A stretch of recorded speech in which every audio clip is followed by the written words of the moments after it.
Oh, you're... Hey, we're back, everybody. Nothing Son happened of mine. before this. I wasn't being rude to Derek in any switch way. He was being rude, he was not being being rude, racist was- and sexist, which is why I was laughing, because that was funny. But the first two made me cry. And then the last one, I was like, well, that's not a real problem. That's me. That's a me. You know. Is that what you say after you hit women, bro? That's a me, and that's a what you deserve. Yeah. And then you become motherfucking... Look what you made me do. You know, that's what You're I just said. Jar Jar Binks. Yeah. That's how Jar Jar Binks would beat his wife. Look what you made me do, sir. Yeah. You overheats the foods again, huh? This is a hurts it's a you more than it hurts it's a me.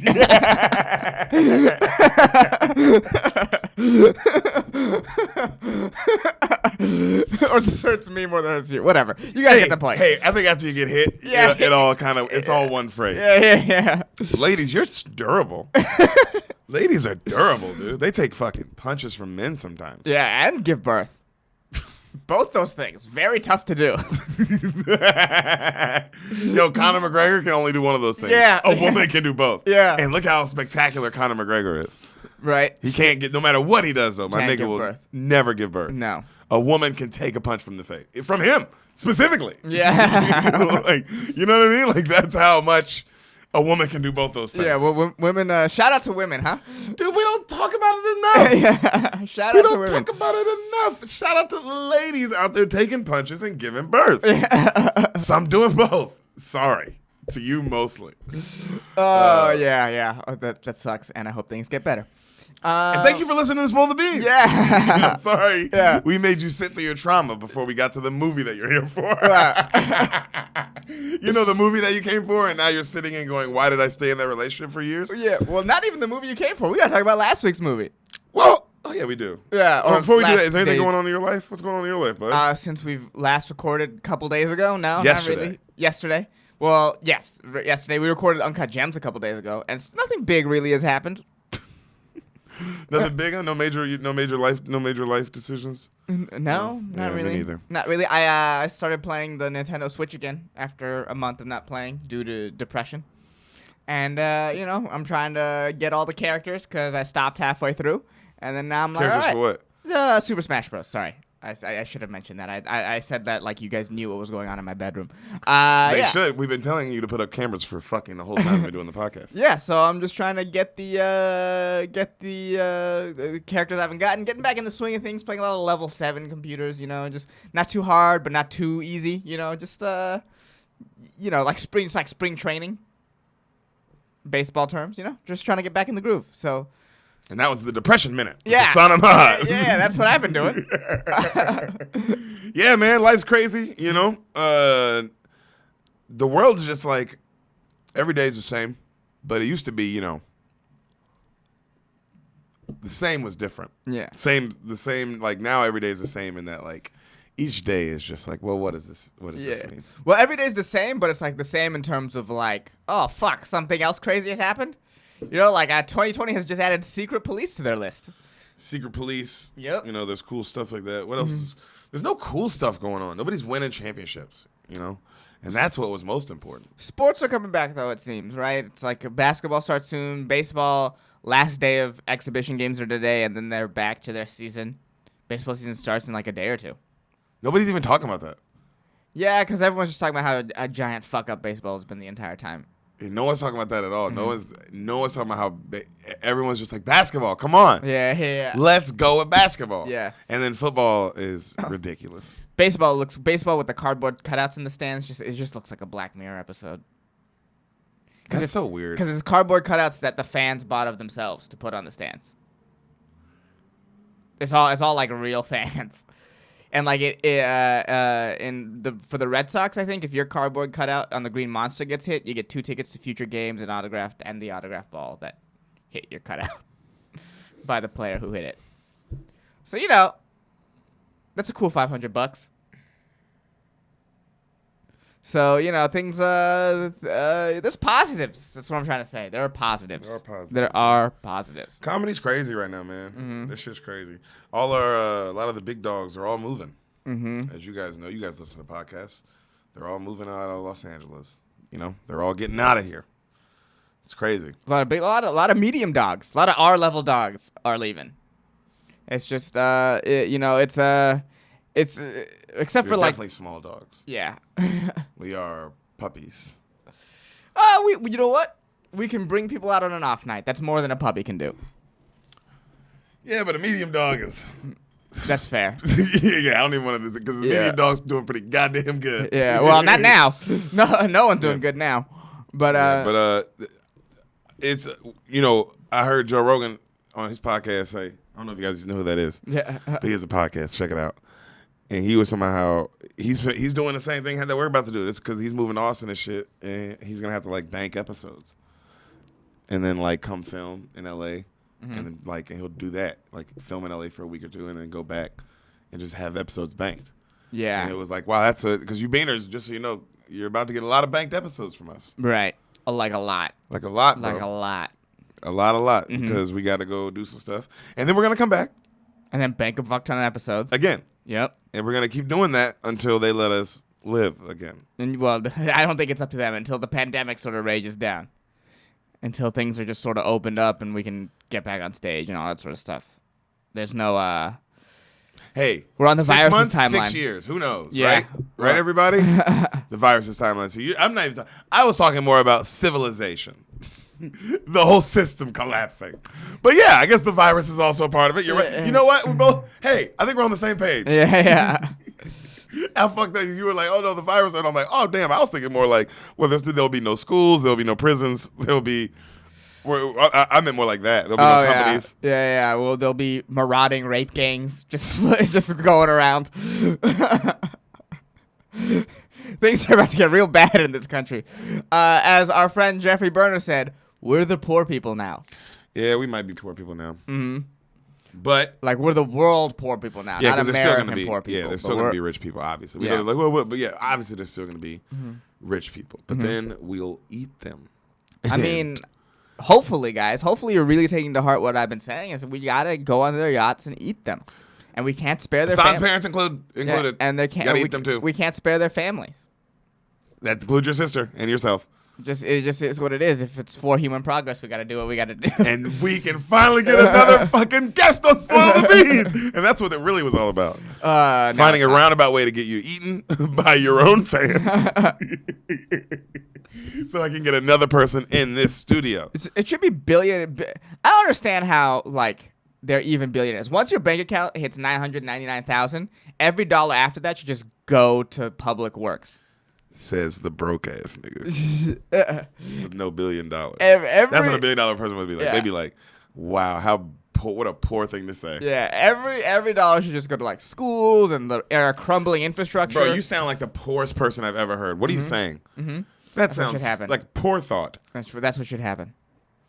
And the people who have over $1 billion, if you do that, how are you going to make more money? If you have over $1 billion, you'll just always have always have 999 million or whatever the fuck, and it would just look like infinite amount of money. No, that's not what I want. Wait, what the fuck are you? You're not even close to $1 billion. Hey, you'll never be a billionaire. I want the billion. You'll never be a billionaire. No, you'll never be a billionaire. You're thinking like a poor billionaire thinks. This is how we think. You'll never be a billionaire. Why? You'll never be a billionaire. How come? You'll never be a billionaire. Why? You'll never be a billionaire. Other people get close. I mean, yeah, but they start close. No, LeBron did not start close. Yeah, but LeBron is literally LeBron James. Yeah, he's pretty good. Yeah. All right, Joe Rogan didn't start close. He's there. How do you know how Joe Rogan started? He started poor in Boston. He talks about that all the time. Okay. I mean, Joe Rogan's still far away from $1 billion. He's at 100 million.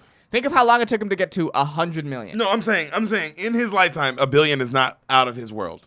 $1 billion is now not out of his reality. Also, when he sells the Onyx company and all these things, what are you talking about? Okay, let's say what? Okay.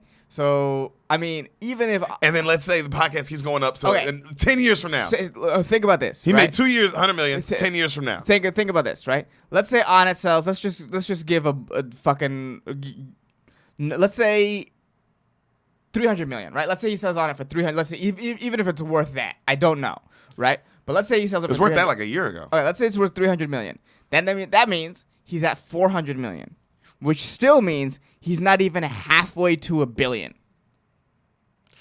What do you mean? But he just did that in 2 to 3 years. That's a pretty big clip. It took him 57 years or whatever. No, but I'm saying, to but get when to the that money point. came, when the 100 million came, it was clearly way easier. It'll be easier to flip that. I did. Once you start playing, okay, put it like this. It's like, bro, all right, nigga, you've been playing poker, bro, and you've only been able to play with a 20, whatever the limit is. And Yeah. that's the limit. That's the highest it goes. Yeah. He at least moved over to the unlimited table. Yes, where he can make but he still has to make a couple. Not to say he I can't know do he it. does. I'm Yeah. agreeing with you on that. But you're acting like it's impossible for him now. It's like, no, once you get into that 100 million, 300 million, 400 million category, you now have the money to play with those kind of decisions. Yes. That's how people become those billionaires, bro. Is because they got to that point. You gotta even be able to play with that kind of money. Right. But And for Joe Rogan to make, for him to make 100 million in 2 years. So that's 2 years from now. Right. 100 million. They're going to sign him again to a bigger deal. He's going to get more money. So let's say in another 8 years, he makes over 750 mil, Okay. sells a company, and then UFC stuff, and then all the other stuff. Bro, $1 billion is not out of that world. Crazy not. And then just also, we don't know how he's spending his money either. And Right. what else he's invested in. You have no idea what else he's invested that's in. a good point. I don't know what That he's Black invested in. Rifle coffee shit, I know he's invested in. What else is he invested in? Right. That his investments, I don't know. It's true, but we don't. And also, yeah, I don't. But still, Kevin Hart. There's a lot of guys that can be billionaires in this reality, in the world that we. That's why it's like, I don't know. You say it like those dudes exactly came from where we came from, except you came from way better than them. So did I. Yeah, but either way, you're not gonna be a billionaire. That's the end point. I think it's possible. I don't think. If Bill Simmons can do it, why can't I do Well, it? Bill Simmons is not gonna be a billionaire. He $200 million fucking The Ringer. Is that what the Ringer's worth? Yeah, this sold for $200 million on Spotify. What are you talking about? Jesus. Stay up on to date with this stuff. This is the Jesus. business you're in. Jesus, 200 million. I mean, that, like, but you know, And that's now. It's like what is The Ringer going to be worth? Maybe in what's you see what I'm saying? It's like, hey, bro, once you get into that world, why wouldn't these guys be billionaires? $200 million. You're playing with house. You're like playing with big money now, bro. yeah, that is big money. I'm not gonna say that's not big money, but I like how you're like, all right. In your world, we eat that person, yes. In the eat the rich world, yes, $200 million person. yeah, We eat that. That person gets eaten. That person gets eaten. So that's pretty good money. Yeah, I think that we're gonna start rating things on that. Yeah. If we will eat you, that's how it means. Like, oh, dude, you're wealthy, not just rich. Well, what's it called? You know what? I'll stick to. Take a step back. Let's eat the billionaires So you'll take a step back from the multi-million. from the 100 millionaire, because it's like there's still like, because at the time, because if you eat the billionaires, that'll send the message to the 100 millionaires. We're like, oh, okay, we got to help people out. We can't just keep the money. They ate Jay-Z. Yeah. So we eat the billionaires, keep the 100 millionaires. Let society have some kind of stratification, because you know. They ate A-Rod and J-Lo. They ate these power couples. Yeah. So let him. They're close. They gotta be. Let him. Then they'll be like at $100 million. Like, oh, I could, give $1 million to Flint, Michigan, and just solve this water problem real quick. Somebody's done that. You don't think somebody's done that? Some rich person? No, because it's still not solved. I don't think probably because it costs more than that. Probably costs like $20 billion to fix that problem. No, it definitely doesn't cost $20 billion. I don't know how money works. Yeah. What do you think it costs? Probably more than that, $1 million. No, I mean definitely more than $1 million, but like What, I would 20 be. million, 30 million? Yeah, I would be surprised if it was even in the double digits. I think you could probably fix that. With like $9 million. Yeah, probably. It's a lot of fucking money. That's more money. That's Then probably Flint, Michigan will ever ever have. even think about having. Yeah. That's Yeah. fair. I can't argue that. Because it's like, how much does it cost to get pipes that don't leak lead into the water? You know what I mean? Like, it's just, it's probably not that expensive if you actually look at it. And that's why Jaden Smith is helping them out. He could be, that kid might be a billionaire when it's all said and done. Yeah, he might be. Yeah. But I can't. No. What what were we talking about? Uncut Gems. That was what we were supposed to talk about. Talk about gambling. Yeah, Actually, yeah. no, we are talking about money. That's We're talking big about money. and flipping. That's big money. This is big money here. Yeah. This movie. How did you feel watching this movie? What'd you think? What'd you think of Adam? Let's start there. Great. You know what I couldn't get over? I thought was amazing? The way he chose to walk with that hunch in his back. Yeah, and that, Yeah. That was amazing. That was, I mean. Did I get the impression out a little bit? I was trying to talk like Yeah. How? Oh, no. Oh, no. Oh, no. Oh, no. Come on, we do. Come on, you know we do. KG. I can't imagine what seeing that last scene was like in theaters when the guy comes up and shoots him. The closest thing I've seen is Departed, man. Where the feeling of like, oh, what the fuck? Yeah, I thought we got there. I thought we got to where we're supposed to go. Damn. What'd you think of the Sandman? I mean, he was unbelievable. Oscar worthy? Yeah, it definitely should have been. Was that a snub? That's absolutely a snub. Absolutely a snub. Yeah, he called it. Absolutely a snub. Do you know how hard it is to make me not think that you're Adam Sandler in a fucking real movie? This is a real movie. This is not like not to say his movies aren't real, but they're comedies, and you're like, also, hey, this is fun. But it's also like, hey, you're always happy. You're Happy Gilmore. Yeah. You're fucking Happy Gilmore. yeah, this guy wasn't anything like any Adam Sandler we've seen before. Never. Absolutely. And I fully believe the character. It's crazy that he wasn't nominated. I mean, he was just as good, if not better, as Freddie Mercury, who beat him, right? So it's like, or did the Joker win that year? If the Joker won, But he still wasn't nominated. That's the point. Yeah, I don't even have to look at the rest of the nominations to be like, he's better than somebody in that motherfucker. in that list. In that list, get out of here. Yeah, and this is why Oscars, no one takes you fucking seriously. Yep, Nobody that's all takes you bullshit. seriously. I mean, hey, did you pick the Joker and that's the right one? Yeah, that was the right one. But we all knew it. Like, it's like you know what I mean? How Yeah. it's kind of like a cop out. It's like, well, ugh. Yeah, get the guy who also deserves a nomination. Because clearly, and everyone was talking about this movie. It's not like this was a movie that nobody was talking about. This was a hyped movie. Budget of $19 million, the independent small film. It made over 50, and who knows what it's made. That was just in the box office. So over 50 million with a $19 million budget. That's amazing. A, for a small independent movie. B, I don't know what it made post Oscar run when everybody started talking about it again. Yeah, it definitely made what it made in like Prime sale, Yeah. buying it in rental sales. I bet it killed. really only what's it called? 50 million?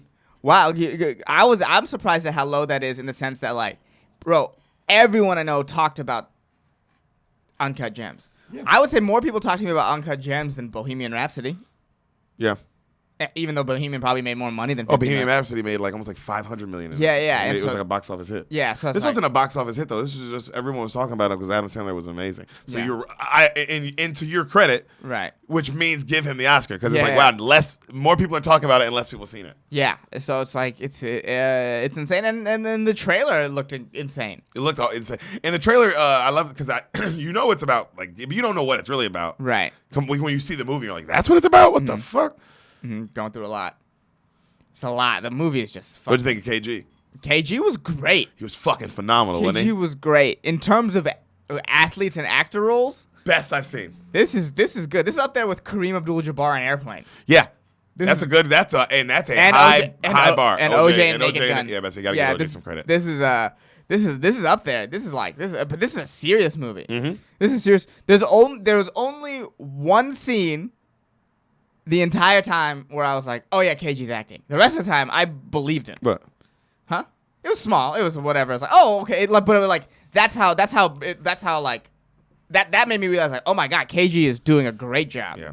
Doing What do you think of the 2012 living in that like? They really hammered in that it was 2012. Awesome. To the point where, like, when he's texting his girl, the way the iPhone looks is Mm-hmm. 2012. They really, like, hammered that in. Yeah, it's really cool. They really hammered It's a period piece. It is a period piece. Because it's like, wow, it's like as much as when you watch a movie that's supposed to be 1970 and the movie is literally the 70s, nigga, this was 2012 just as much as that. Like, wow, they don't miss a beat, you know? Oh, this is according to Amazon, in terms of cool cameos that you missed, because you never see Anne, the auctioneer, Tilda Swinton. That's her voice. So this movie has everyone. Yeah. This movie, people clearly respect the Safdie brothers to be like, I'll literally just be a voice, or like I'll show my face and tell your kid he can't use the restroom. And I think people also respect the Sandman. Yeah. I think people respect the Sandman as well, though. Yeah, I people think that's a little double. I think it's both because some of them names, it's like how, or like why, how and why. Yeah.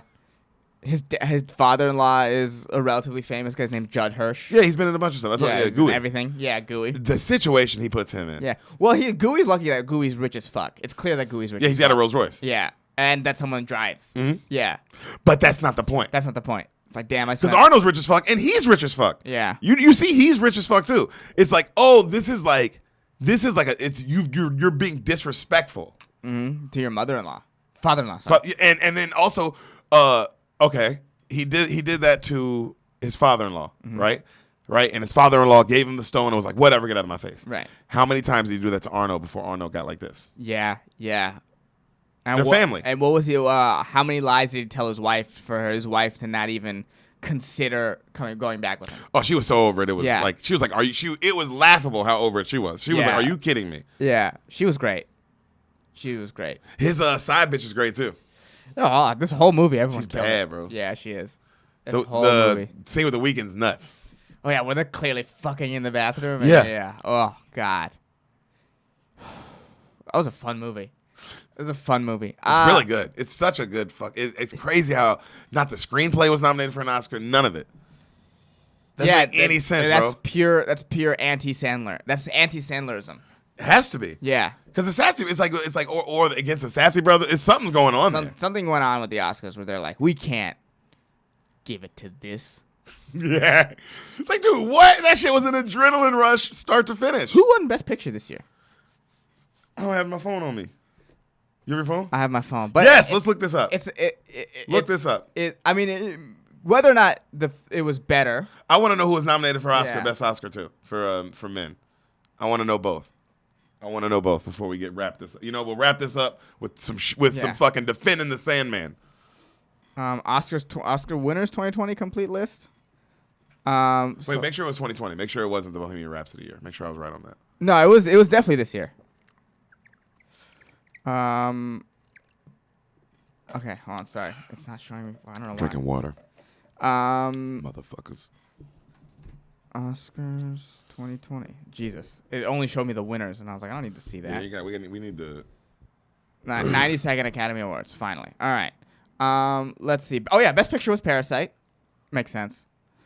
I just want to know what has. We're not saying it should have won. Yeah. We're saying why wasn't it nominated? Ford vs Ferrari, Irishman, Jojo Better than Rabbit. Ford vs Ferrari. Keep going. Irishman. Better than Irishman. Jojo Rabbit. Better than right up. Just as good. It's Just as good. Little Women. Haven't seen Marriage Better Story. Never seen Marriage Story. 1917. Once Upon a Time in Hollywood. It's It's just as good. It's just as good as Once Upon a Time in Hollywood. Okay. So It was better than Ford vs Ferrari though. okay. It was straight up. It was better than Ford vs I would Ferrari. say better than 1917. It was better than 1917. Yeah. Okay. Best Actor: Joaquin Phoenix. Obviously. Yeah. That we all know. Yeah. We all know. Antonio Banderas in Pain and Glory. Don't know. Never seen it. Leonardo DiCaprio. Once Upon a Time in Hollywood. Okay, that's just as good. Adam Driver. Marriage Story. Again. Everyone says it was amazing. Yeah. Gotta see it. Jonathan Pryce. The Two Popes. Fuck the Two Popes. I'm going Adam Sandler. Yeah. I don't never see the Two Popes. I'm gonna watch the Two Popes now because now I'm curious. But you know what? You know what they do sometimes? Because sometimes that list has more people. Yeah. They They- add another motherfucker. Just add somebody.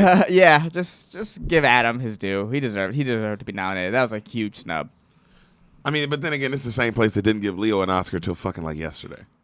We went through the list though. The years that Leo lost, there were better performances. Yeah, but it's like ridiculous. Yeah. I think when you look back at it, it's just Leo ran into the worst luck of all time, in terms of Oscars, not in terms of what his life is, because his life is awesome. But in terms of like, Because he's the best actor alive. yeah, but in terms of like who he ran into those years, because like one of them was like I believe Forrest Whitaker. Yeah. One of them was Jamie Foxx. You know what I mean? It's like he ran into some monster performances during those years. Yeah, one was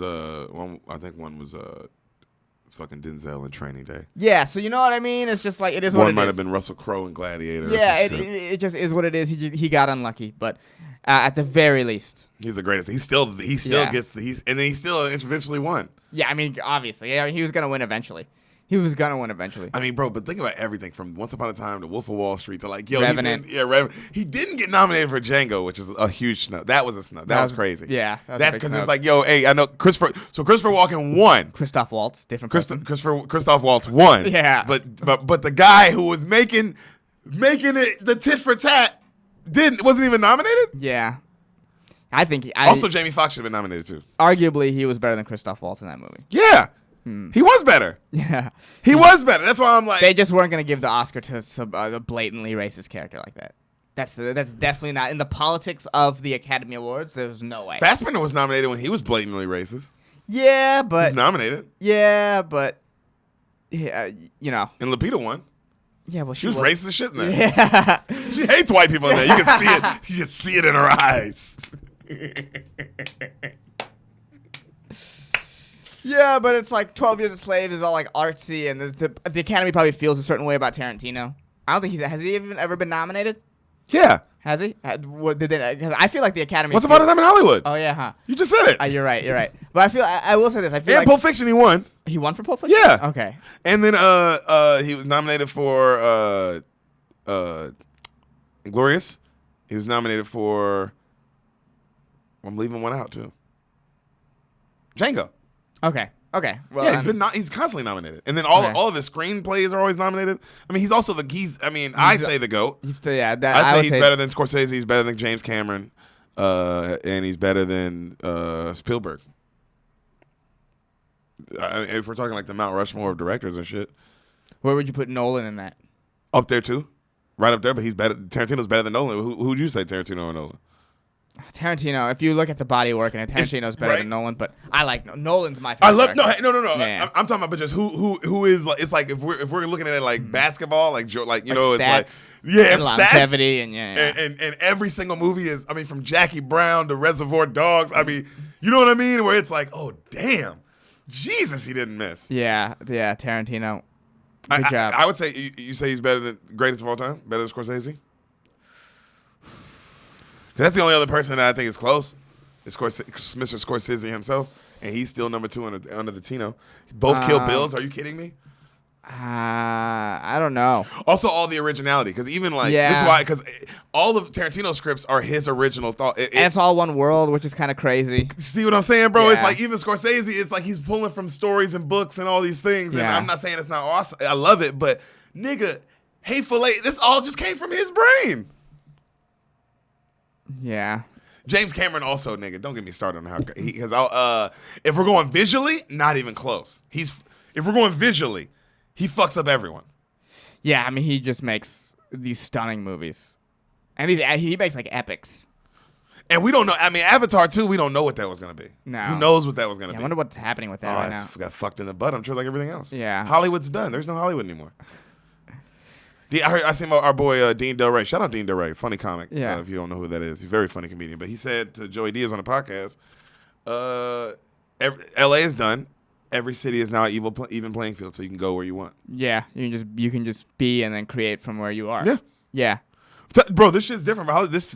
I don't see how this shit recovers, man. Do you really see do you see a way Hollywood comes back and they can film here? And because I think the new Hollywood's going to be Atlanta and overseas where other people. I think it's going to be all these different kind of places to film. Yeah, I don't know. I don't know how Hollywood makes it. It's an old system. It was dying anyway, and it's just sort of stepped on its neck. If you wanted to film something, Hassan, and you had the big budget, would you not go to Atlanta? Like, where would you not go to a cheaper place to film it? Yeah, a place with less taxes and everything. Not even close. Because that's why I'm not only saying like, oh, Atlanta's a better city. I'm saying like, you have the city and all the equipment to film there. Any kind of project you want, whether it be a Marvel movie or a goddamn independent small kind of Clerks thing. Yeah, you can do it in Atlanta for, I mean, what, half the price, 1/3 of the price it would cost you in LA. Probably. I don't know. If LA wants to survive, it's gonna have to change a lot of shit. It's gonna have to, like, rent's gonna have to go down. They're gonna have to do something about the taxes here. I don't know how it's gonna. What do you mean? And then what about tourism? That's the only reason it's alive is the tourism. People overseas aren't coming here. How does the Comedy Store, Laugh Factory, Improv stay open if there's no tourism? No. People in LA aren't the ones filling it up. It's tourism. No, yeah, I don't think our leaders have realized just how bad. Like, I think our leaders haven't realized. Oh, keep open the economy and let's send everyone back to work. I don't think they've realized how truly they fucked the economy by staying open. In the long run, tourists aren't going to want to come here. That's a lot of the American economy. Yeah, but they had to stay open because it was like, yo, bro, America is week to week. America was living week to week. You know the people who live week to week? They live paycheck to paycheck. Yeah. So it's like people stayed open because they were living paycheck to paycheck. Multiple people. So many people because America America as a whole lives paycheck to paycheck. Right. So it can't afford it. And which we've seen it couldn't. Mm-hmm. And it fucked itself in the longer run and now it's all the way fucked. Yeah, well, you know how it is. As Bernie would say, the top 1% could absolutely afford it and could absolutely afford to help out, but they chose not to. Also, I mean, just to play a little devil's advocate, bro, it's not their job. It's not their fucking job. They're not heroes. They're regular people who earn the money. Villains, whatever you want to call them. Villains. A lot of them are villains who whatever got you handed call the them. money. Some of them got handed the money and some of them earned the money. You know, like it goes tit for tat, but they're all sitting up there. Right. You know, and it is what it is. Yeah. Like, But you can't expect them to save the world. even not save the world, but even for them, That's what we're asking. Even for them in the long run, it's like, oh, you've just destroyed the people who will consume your stuff. It's like it works both ways. It's like if the middle class is what props the economy up. It's the thing that buys everything. So now that there's less of it, or it won't even exist in a year or two, it's like, oh, these billionaires are about to lose a fuck ton of money. Yeah, but they'll still be rich. They'll still be wealthy because that's that kind of wealth. Yeah.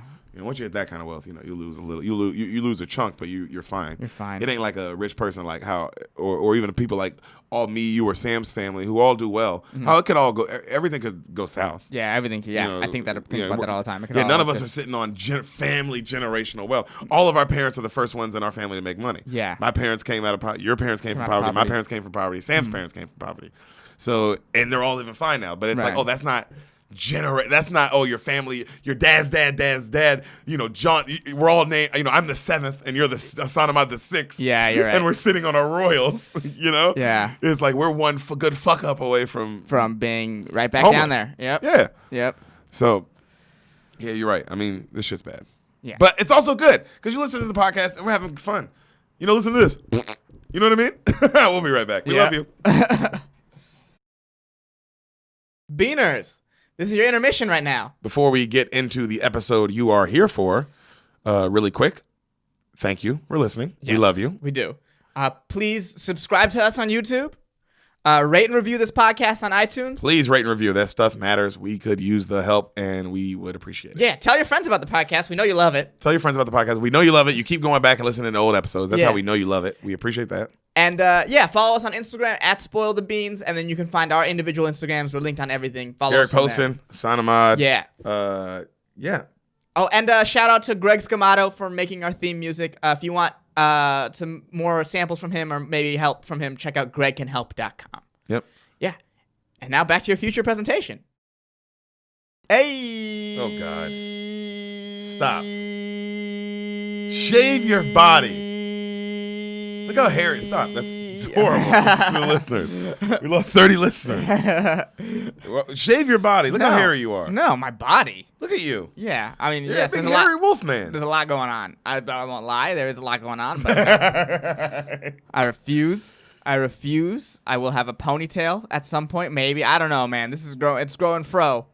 You're going to have a big Jew fro. I'm going to have a fro. I mean, I don't know. What kind of fro? There's nothing in the middle but 2 bulbs to the side. I look like a fucking mad professor. You look like the queen in Alice in Wonderland. Yep. I think that every time I look in the mirror, I'm like, oh, look at the Queen of Hearts.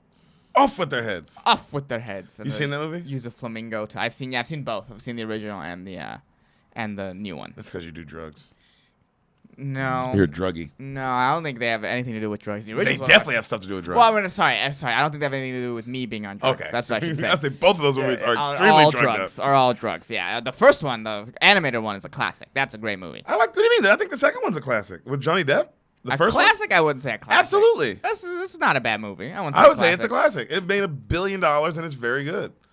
It's extremely good. Like I like that one way more than I like the kid one. Really? It's not even close. The kid one sucks. The kid one sucks. Kid one's great. Bro, compared to that movie, bro, the kid one sucks, fool. It's like saying, to me, that's like saying, bro, Bambi's better than Dark Knight. No, it's not.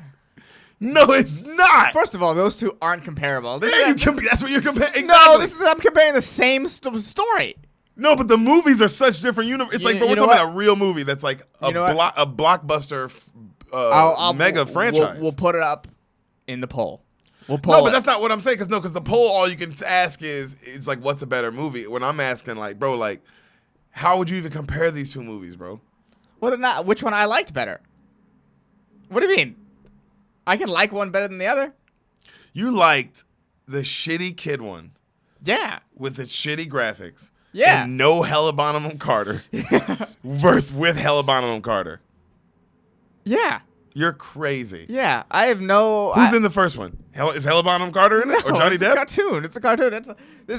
I would feel like there was no reason for me to watch the new one again, whereas I watched the original one over and over and over and over. That's because it's an acid trip and you jerk off.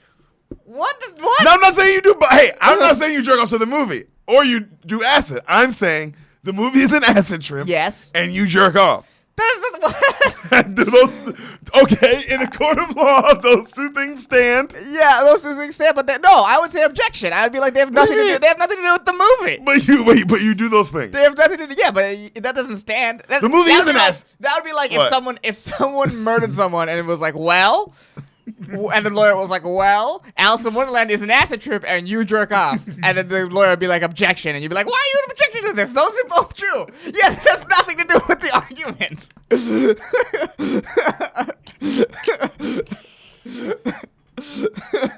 In a court of law, that would not stand. I think I would win. No. I think you're just a hater. Well, no, I'm not a hater. But Look, you Yes. can be wrong about that, Hassan. Right. And more importantly, you're wrong. no. And You know what else I do besides jerking off? I know that's what I was about to say. I'm assuming is it get on Instagram? Yep, I get on Instagram And I know what you do, and I follow. even though you already follow him. I follow. You Like unfollow and I then follow. unfollow, and then just so he knows that I keep following him. Darren Bates on Instagram. Everybody also do that. Also, Yeah. please, whenever you're bored, go follow and unfollow him just to let him know. But you're make there. sure you always end up following him. Obviously. Yeah, DARENBATES. Darren Bates. At Westland Son underscore. It's Westland underscore Son 56. Excuse me, Westland underscore Son 56. He is a good friend of the president. Excuse me, the president of the Beans. Mm-hmm. He is a athlete. He is a father. He is a man. I think A horse rider. he is a horse rider. Mm-hmm. He is Django Bates. But go follow him on Instagram and go send him love and tell him the Beans sent you there. Yeah, and then the the J Boys podcast. That's the podcast he was on. Yeah, go check that out. Check that out, and remember, With the Jake Crane, I believe is the name. with Jake Crane. The Remember, Auburn episode with Darren Bates. Go check that out. check that out and follow that podcast. Tell him the Beans sent you. And tell him the Beans sent you guys. Mm-hmm. Hassan Ahmad. Golly. Yes, I mean, we've lived 30 lifetimes at this point. we've lived. We've lived a couple. We've lived a few. 30 is a lot, but we've definitely lived a few. This being a new one. It's hard to Come say you on, lived 30 lifetimes when you haven't lived 30 in this lifetime. Yeah. But neither did Tupac. No, Neither did Tupac. Tupac didn't make it to 30. He didn't make it close, did he? Nope. Nah, I made it way closer than he did. Yeah. What is it? 23? Mhm. Crazy. I'm about to be 30. Crazy. I think, right? Yeah. How come you're not Tupac? No, am I about to be 30? Oh, well, I'm about to be 28. So yeah, you're about to be 30. I turned 30 this year. Yeah. Wow. Oh Look my at God. you. Oh my Look God. at this guy. I'm fading away. Jesus. What do you mean? Lou? Why can't I be sad too sometimes? You said that and it felt really real. Well, I can be sad too sometimes, guys. Hey, guys, Derek also gets sad. A big old boner, you know. What? Hey, son, What? you have a boner. Not currently. But Well- I've had some in the past. And the goal of this podcast is to get you bonered up Nope. by the end of each one of these movies. Nope. So before we get into how erect or unerect you are as of now. Unerect. I'm just going to rip the Band-Aid off that. I'm unerect right now. Not erect at all. You don't know. Yeah, I'm very aware of whether or not I'm erect. How When the fuck I'm would erect. you You know, my thinking changes. know? Yeah. Well, I haven't noticed your thinking changing yet. Yeah, because I'm unerect. Well, erect or regardless of what your penis is doing, can you do me a favor? Yes. Regardless of whatever your penis mood it's in, Right. can you really quick tell me what you think happens in the movie you haven't seen, which is also the point of this podcast? I know you've been listening, going, "Why am I listening to this?" This is why you're listening to this. Mm-hmm. Tell me what happens in Along Came Polly. Oh. Okay. So this is Ben Stiller. And he's just kind of maybe like the playboy type guy, but he's bad at it. You know what I mean? He's just like a bad type. You know, he tries to be a playboy, but he don't really know how to do it. And then He's being all Ben Stiller. yeah, he's being all Ben Stiller about it, and maybe he gets laid here and there, and then he lives the bachelor lifestyle, and he don't need nobody, you know? God, been there. Yeah, he's focused on his business or whatever the fuck. Oh, that's you. Yeah, that is me. I'm just keep telling me. yeah, and then you know, then along comes Polly. Who's Polly? Fuck. Is it Jennifer Aniston? I don't think it's Jennifer Aniston, but I'm gonna go with Jennifer Aniston. Okay. And he falls in love with her. Like he tries to go for her, and she rejects him. How they meet? Give me the meet, because there's always a meet cue. Give me your meet cue.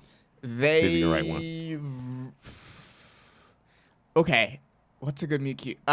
He's at a restaurant or some sort, and it's like a big business meeting. Okay. He gets like a stain on his shirt, and he runs in the bathroom real quick, and then he to get it out, and as he's leaving, he realizes he's in the girls' restroom, and he runs into Polly. Oh, that's a nice first meet cue. Yeah. That's how they meet. And he's coming out of a woman's bathroom. He's coming out of a woman's woman's bathroom. She's like, what the fuck is She's this? like, what? And he tries to put the moves on her. She's like, dude, what the fuck? This is a cute meet cute. Yeah. Because it's silly. It's funny. I like that. That's good comedy writing. Yeah. Well done. On the spot, you wrote that.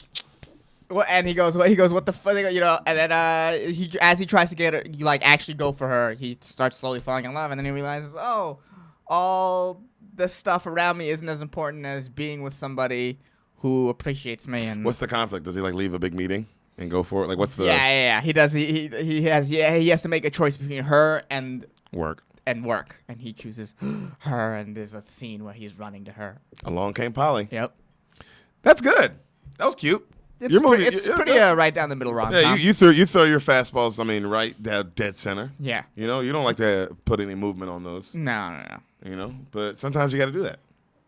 With this one, you were you got the title right, and you got the leads right. Okay, it is Jennifer Aniston. It's JN. Okay. Everything else, wow. They put a little more thought into this. Okay. Than yours, but maybe they had a little more time. Yeah, maybe they weren't just asked, hey, write this movie right now. Maybe they weren't. I wasn't there. Sanamad. Yes. You want to hear Along Came Polly?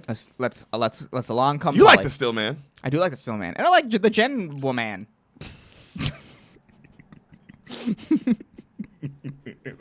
That was good. Come on, guys. Give him a little credit. That was funny. That's why you can't get rid of me. Oh, we will. Nope. Don't you worry about that. Nope. I have something for you to drink later. Anyway. Oh, Jesus. It's not poison. Just bleach. Credits roll. Okay. Happy music. We see diamonds. We see a wedding cake. This is me dancing happy music. Okay. You know? Okay. Most movies, they always start with, they say a lot of the comedies either start or end with a wedding. That is very true. I hear that a lot. Which is true if you look at most comedies. Starting with a wedding, usually. It's just somewhere in there. Okay. So. Blazing Saddles. I have to rewatch it. Yeah, because I'm like, damn, you know what? If there is a wedding, there might be because you thought about it too. It's like, damn, there might be a wedding snuck in there somewhere. Maybe. They snuck everything else in there. Yeah. Wedding cake. Along came Polly. Yeah. We see our lead. We see our boy, the still man, and he goes, "I, Reuben, take you, Lisa. He's in the mirror. I, Reuben, take you, Lisa. I do. He's repeating his lines and shit. And we see his best friend, his best man in the movie, Mr. Philip Seymour Hoffman. Oh, wow. R.I.P. the GOAT. PSH. You love Sanamai loves him some PSH. Yeah. PSH. Yeah, he's an unbelievable actor. He's hilarious in this. Did you know he did comedy stuff? Awesome. No, makes me like him even more. So heroin. Heroin. If I see you in the street, you better cross it. Because I will fucking beat your ass. They're taking away some people from you, huh, buddy? Well, just PSH, but that's all it needs. Was it heroin or was the other drugs? Either way. I bet it was. Yeah. I bet it was a good time. That's what I bet it was.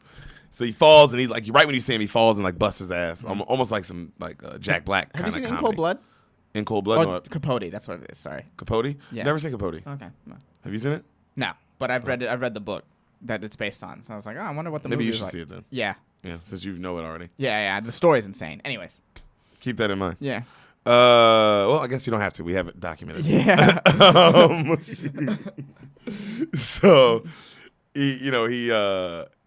when Ben Stiller sees Homeboy fall, he immediately falls and busts his ass, right? On some just Yeah. hysterical kind of comedy shit.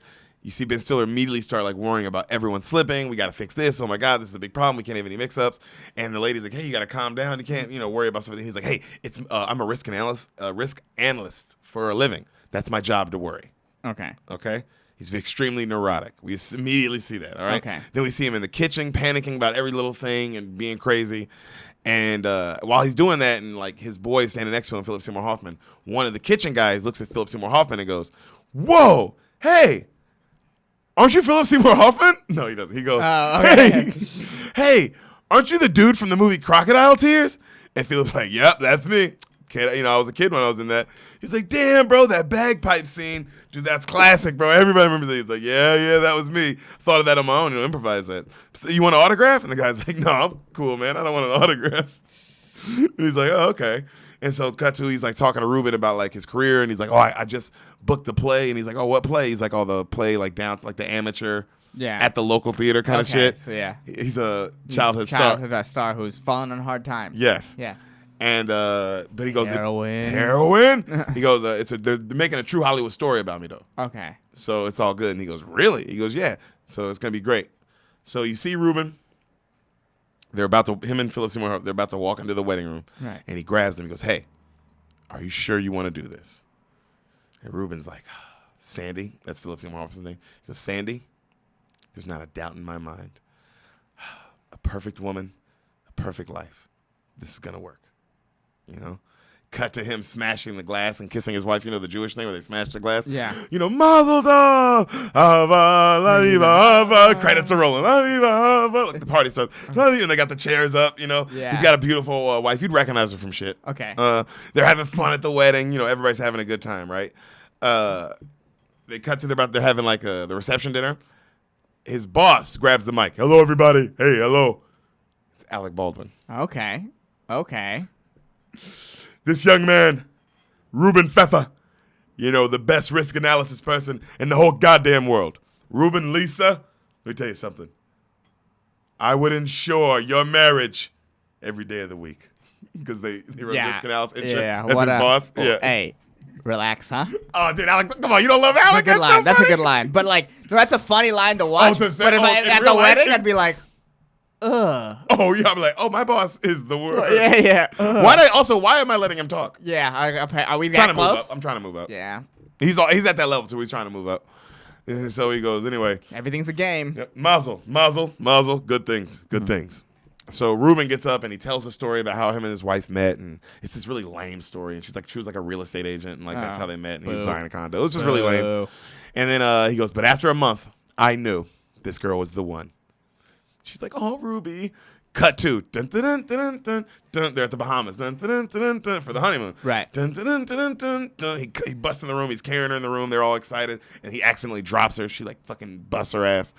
Cut to them on the beach. They're kissing. Mm-hmm. Hot people all over the beach. He's looking at newspaper clippings, and he goes, "How about this one?"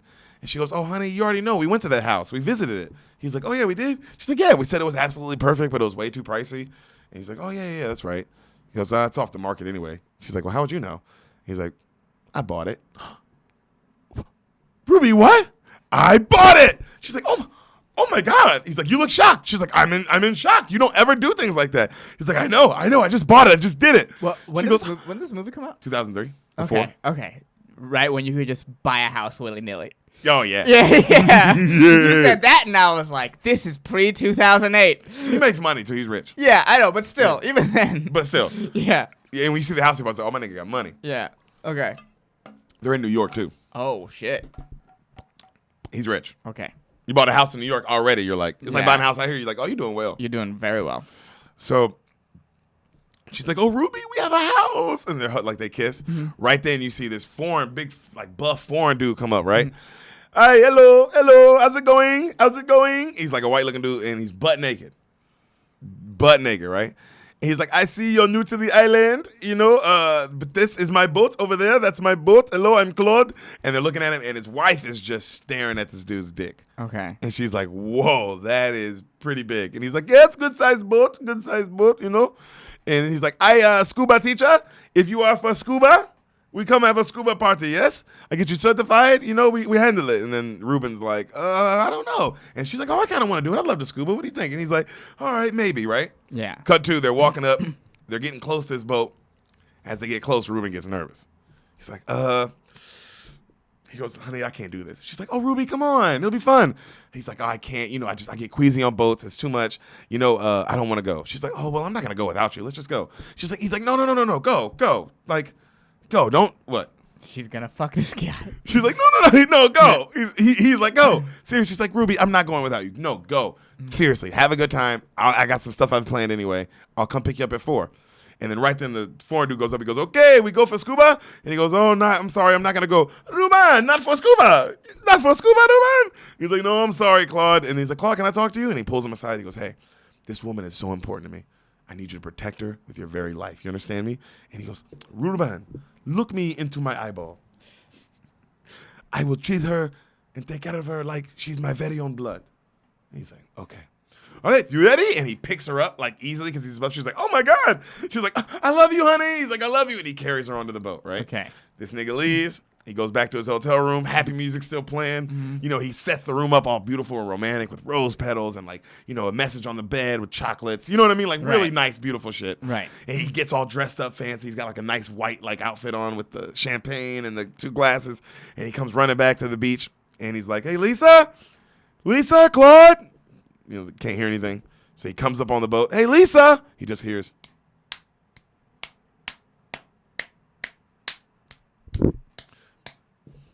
Lisa? Claude? And he looks up, and she's getting fucking. What you think, son? Fuck. She getting that Claude dick, nigga. That Caribbean, Bahamas meat swanging pipe. You know what I mean? Ooh.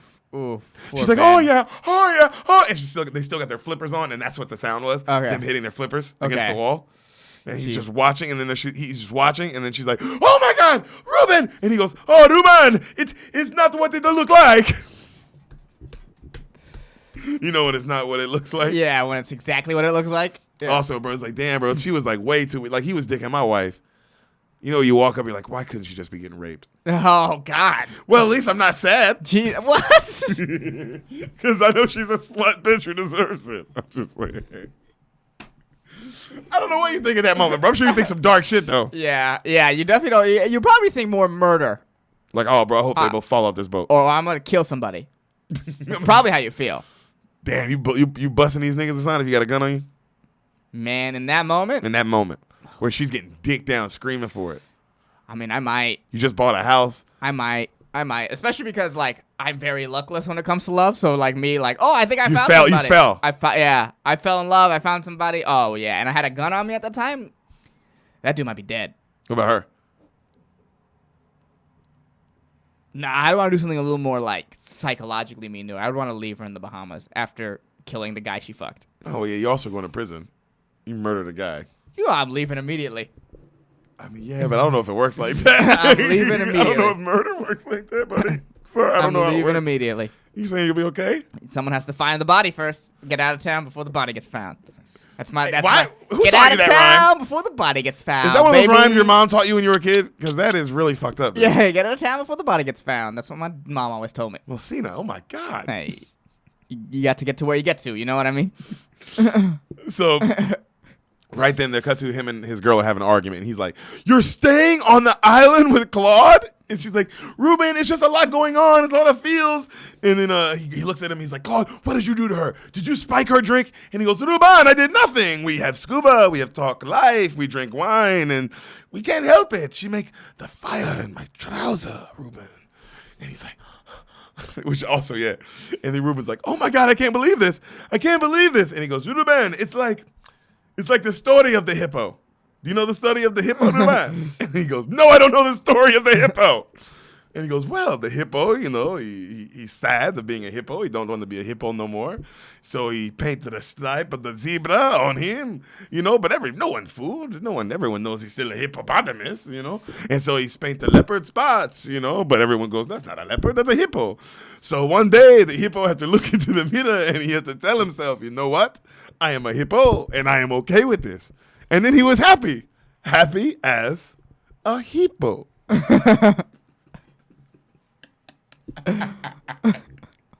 What does that even mean? Wait, you didn't learn everything from that? Yeah. You didn't learn everything? Yeah. Like everything, life. If I was Ben Stiller, I'd look at him like, are you fucking kidding me? I'm looking at my wife going, this guy. Yeah. The hippo guy. Yeah. The fucking hippo is life guy. Well, at least you can get the marriage annulled at this point, probably. You don't have to divorce. Oh, but the house, though. Yeah. Well, it's just your house. Oh, but I mean, dude. Yeah. It's huge. Lonely house, huh? Oh, God. It's way. Imagine, bro. Like, because it's like people will show up and be like, did you think you were going to have a fan? It's one of them kind of houses. Oh, Like, yeah. oh, dude. Yeah. You bought this for you? Oh, God. That's yeah. weird. Yeah. You could have just saved Got a condo or something. Yeah, my nigga. And saved everything. Yeah. So, you know, he goes, I'm going to kill you. And he goes to attack him, and Claude easily puts him in a headlock because he's huge. Yeah. You know, and he's like, Reuben, you got to calm down. You know, and then he goes to leave, and he's like, I'm sick of you guys. Lisa, you don't come back to me when, you know, when this is all over, when you're over this fucking big idiot. And he goes to leave, and he just crashes his car immediately. Yeah. Cut to Claude, you know, has a Speedo on, and he's on his moped, and he's just holding on to Claude as Claude's taking him to the airport. And he's just so mad. And Claude's just still smiling. Yeah. Because Claude's just clearly like a nice guy. Yeah. You can tell he's just like, I don't know. Tony Kukoc, but you know that guy. Just a fuck version.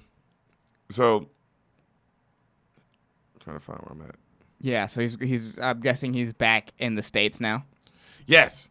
So he gets right back home, and he has Right. all these wedding presents in his house. Like he opens his door, and it's just the whole place is littered with wedding presents. Oof. And he's just like, oh. And he goes to his bedroom, and then there's like a million throw pillows on the bed, like set up all nice. Yeah. And he takes them all off one by one and puts them away all neat, and he falls asleep, right? So the next day he goes to work, and when he goes to work, everyone's looking at him like a victim, you know, Right. everybody. Right. A lot of sympathy his way, which Yeah. probably doesn't feel good. No, and No. everybody's being all nice to him, and he's like, oh, God. And, like, at his desk is, like, a, you know, like, hanging there cat poster. Right. And he's just like, oh. Yeah. And so he goes to his boss, Alex's office, you know, and Alex, like, hey, you know, Reuben, get on in here. I want to talk to you. And he's like, oh, give me 1 second, boss. I'm going to run to the bathroom real quick. He's like, you going to the bathroom? And he's like, yeah. You know what? I'll join you. And Reuben's face is like, like, what the? I don't want this. Yeah. And so they go to the bathroom, and Reuben goes all the way to the like last like urinal to pee. Yeah. Right. Yeah, and he goes, cozies up right next bro. to He him. goes, heard your honeymoon. You know, was terrible. I heard about what happened. Let me tell you something, Reuben. I knew that girl was a walking slut the moment I met her. And Reuben looked at him because that's also like, well, that's not a compliment. You should have told me. The moment you met her. Yeah. What? And he goes, oh, well, I don't know if she's all that. He goes, no, you ain't got to be nice to me, Reuben. She's a dime store hooker. That's what she always was. That's what she'll always be, okay? And then he puts his, like, he gets right next to him to pee. Yeah. Bro, this nigga walks by all the urinals right next to him. And Reuben's just like, you know? And he starts talking about, hey, so there's this high-tech mogul that we want to get his account with you. I want you to work on it, but he's an extreme sports nut. So this is going to be hard to pull, but, you know, I figure if you do it, huge bonus in it for you. Right? And then he's just still not, like, Reuben's just, like, trying to not, because you can tell he's weirded out by this kind of shit. Right. Like, he's neurotic, Right. you know? And so Alec Baldwin gets done peeing, and then he's like, you got to get through this, buddy. And he starts rubbing his ear. You hear me? You got to get through this. And he gets behind him, and he rubs his shoulders. And Reuben's just like, this is just his, like, How are you even? There's no way he's peeing, right? no, There's he's just way. fucking standing there. Yeah. Oh, bro, the moment that nigga touched my ear, I'm like, hey, bro, hey, are you not saying something? Like, Yeah. hey. Well, what if it's your boss of bosses? Oh, God. Yeah. My ear, though, bro. I at least get to move. I have earned that as a man, bro. That no, fuck that nigga. I'm letting him pee next to me. I'm letting him like rub my, like maybe even touch my shoulders or slap me on the butt like he did. But nigga, the ear thing. You let him rub your shoulders? I don't know, maybe. What? Yeah. It seems kind of nice. I'm gonna make a stand after he gives me a massage while I pee. What? You started that sentence with, nah, man, as a man, like, you're gonna say some hard shit. The fuck are you talking As a about? man, I'm only gonna let another man rub my shoulders. I ain't gonna let him fucking kiss me. He's like, all right, bro. So, oh God, he goes and he checks out the house he bought that night, and security, like the neighborhood security, rolls by and goes, "Hey, what are you doing here, sir?" And he's like, "Oh, sorry, it's me. Reuben Pfeffer, I just bought the house." And the guy goes, "Oh," and he has like an intercom. "Sorry about your wife. That sucks, man." He's just like, the fuck? Don't say that out loud, huh? So he's back at his crib and he's watching game tape of the wedding, pretty much like all the wedding video. Yeah. And he's just Philip Seymour Hoffman comes over, And he just, like, they're watching it together. And he goes, sorry, brother, by the way, I got people filming my Hollywood story coming over. And the people coming in with the camera crew, a young Kevin Hart Oh, wow. and Judah Friedlander. Wow. Look at them. Look at them. Young Kevin Hart, dude. Jesus, this is pre-40-year-old virgin, isn't it? 2004. 2004? I don't know. Right, if that's right on the same time. Right around then, yeah. Damn. And Judah Friedlander. Wild. Two. And they, I mean, when you see him, you're like, oh, wow, they look like kids. I'm excited. I'm excited to see Kevin. I kind of remember him sort of. Because he was in stuff. He was in stuff. Judah. I was like, what does young Judah Friedlander Let's take look Judah like? Friedlander. Okay. You're not going to, you're going to be like, oh, that's Judah. You're going to see him and be like, oh, Judah Friedlander. Okay. Just like, as much as you recognize Kevin Hart immediately, I promise you recognize Judah the same way. That's fair. Because, when you see what he looks like, you're like, oh, yeah, he's pretty distinct. Yeah, it's Judah Friedlander. So, it's, he goes, hey, I'm going to take you to a party. So he takes him to a party. And it's like a super fancy art party, right? Right. And there's all these fancy people around. And he's like, hey, just don't leave me alone. I don't even want to be here. And he's like, all right, man, I promise I'll be your wingman. And he's like, all right, cool. So should we get a drink? Should we talk to girls? And he looks back and he's already gone. Philip Seymour Hoffman's just gone. Okay. And he's like, motherfucker, right? So we see our girl, our other lead, Jennifer Aniston. She's service. She's a waitress at this fancy art party. Okay. Right? She's just a server. All right. And she's like, I'm looking at the art and all that shit. And her friend comes up. She's like, you seen any cute guys? She's like, oh, I haven't noticed. She's like, oh, you're still worried about your last boyfriend? She's like, which one? They kind of laugh. And you can tell she's just kind of like a free artsy kind of girl. Right. Right.